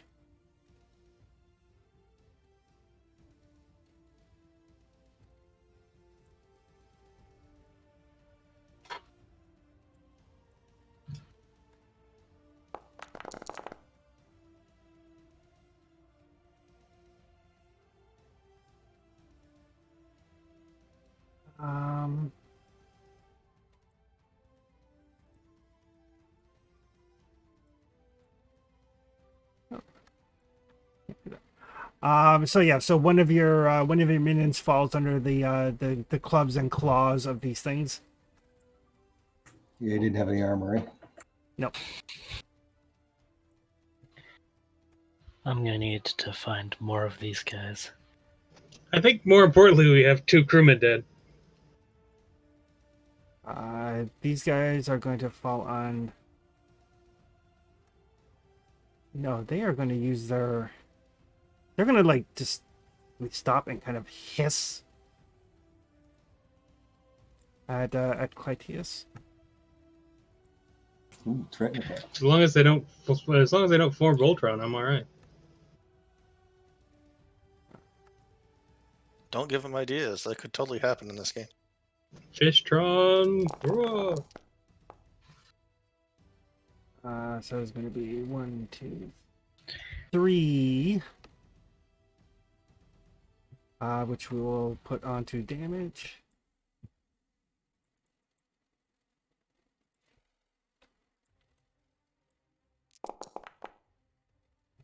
Oh, what a crap roll. That's going to be 5 mental damage to Clytius. Right. I soak 2. Okay, so 3. And is he within close range of the captain? He is, but he can't see you. The fire's For blocking sure. view. Yeah, you basically I spent the doom so the 2 parties are separated. Okay. And no effects, so no stunned, no piercing, Excellent. And no trauma. and no trauma. I'll take it. Okay. And the other group starts to move in, and then at the end of the turn, you guys hear this sounds like a conch shell blowing. Like a horn echoing through the area. And Tebian, since you are very close to the edge, you see the waters at the edge of the cliff, like the path that you guys came up from the beach. You kind of look down the pathway because it's a very steep incline, and you see that water starting to churn, and you see something very, very, very large moving in it. Good. And with that, I think that's where we'll call things. The party separated, being rushed by enemies, and something large now awake and moving. It's a great old one. Here there be monsters. It's probably only a medium old one. But everybody can have 170 XP. Nice. Well, 170, not 175. Nope, 170. Monster. Even if it was 175, you'd have to wait till you get a chance to go carousing again before you can spend it. So, Oh, I know. I just like even numbers. no, too bad. Letter B. Yeah, okay. Wait, how is 170 not an even number? 170 is more of an even number than 175. I can buy a lot of Maybe- talents for 175. I can't buy anything with 170. I mean, I'm currently at 420, so I'm happy. You kids and your new math. That's true. That's how the new math works. Oh dear. Let's not talk about new math. All right, but yes, so the party's in a little bit of a predicament. But we will pick that up. There will be no game in 2 weeks. I will be at NBCon in 2 weeks. Is Yes. that Thanksgiving? No, it's the last weekend of September. Okay, right. So, Everybody's welcome to come join us at NBCon, though. yes, we have a wide variety of things. I'm running Fallout on Saturday. Don's running D&D Saturday night. I'm running Arkham Horror Friday night. We've got the BattleTech. There's a Magic the Gathering draft on Sunday with the new release, Innistrad release. Vampires and werewolves and whatever. I won't mind. Well, the first one's werewolves mainly, but Yeah, what's this one? I can't remember what this one is called. Moon Over Midnight or something, but it's a horror themed one. Midnight Run, I think it is. Yeah, that could be. Yeah. But yeah, I would have I pre-ordered my set boosters already, and nice. We got a ton of vendors coming. So, if anybody is in town and wants to come to a convention, it's the 24th, 25th, 26th of September, $20 for the weekend. Yeah, and if anyone listening wants to pop by, come on over. Yeah. But other than that, Come see your favorite people. Yeah. I mean, we're not playing the other game on 2 weeks, Tony. We're still gonna play it because we're only down 2 and we got 6 players. So Yeah. Okay. You guys will have to survive without Gaius in that one. All right. Take care, folks. thank you, Chris. Thanks, Yep. guys. Everyone, Have a, Bye, everyone. have a good night, guys. Bye-bye. see you next weekend, Chris. Yep, see you too.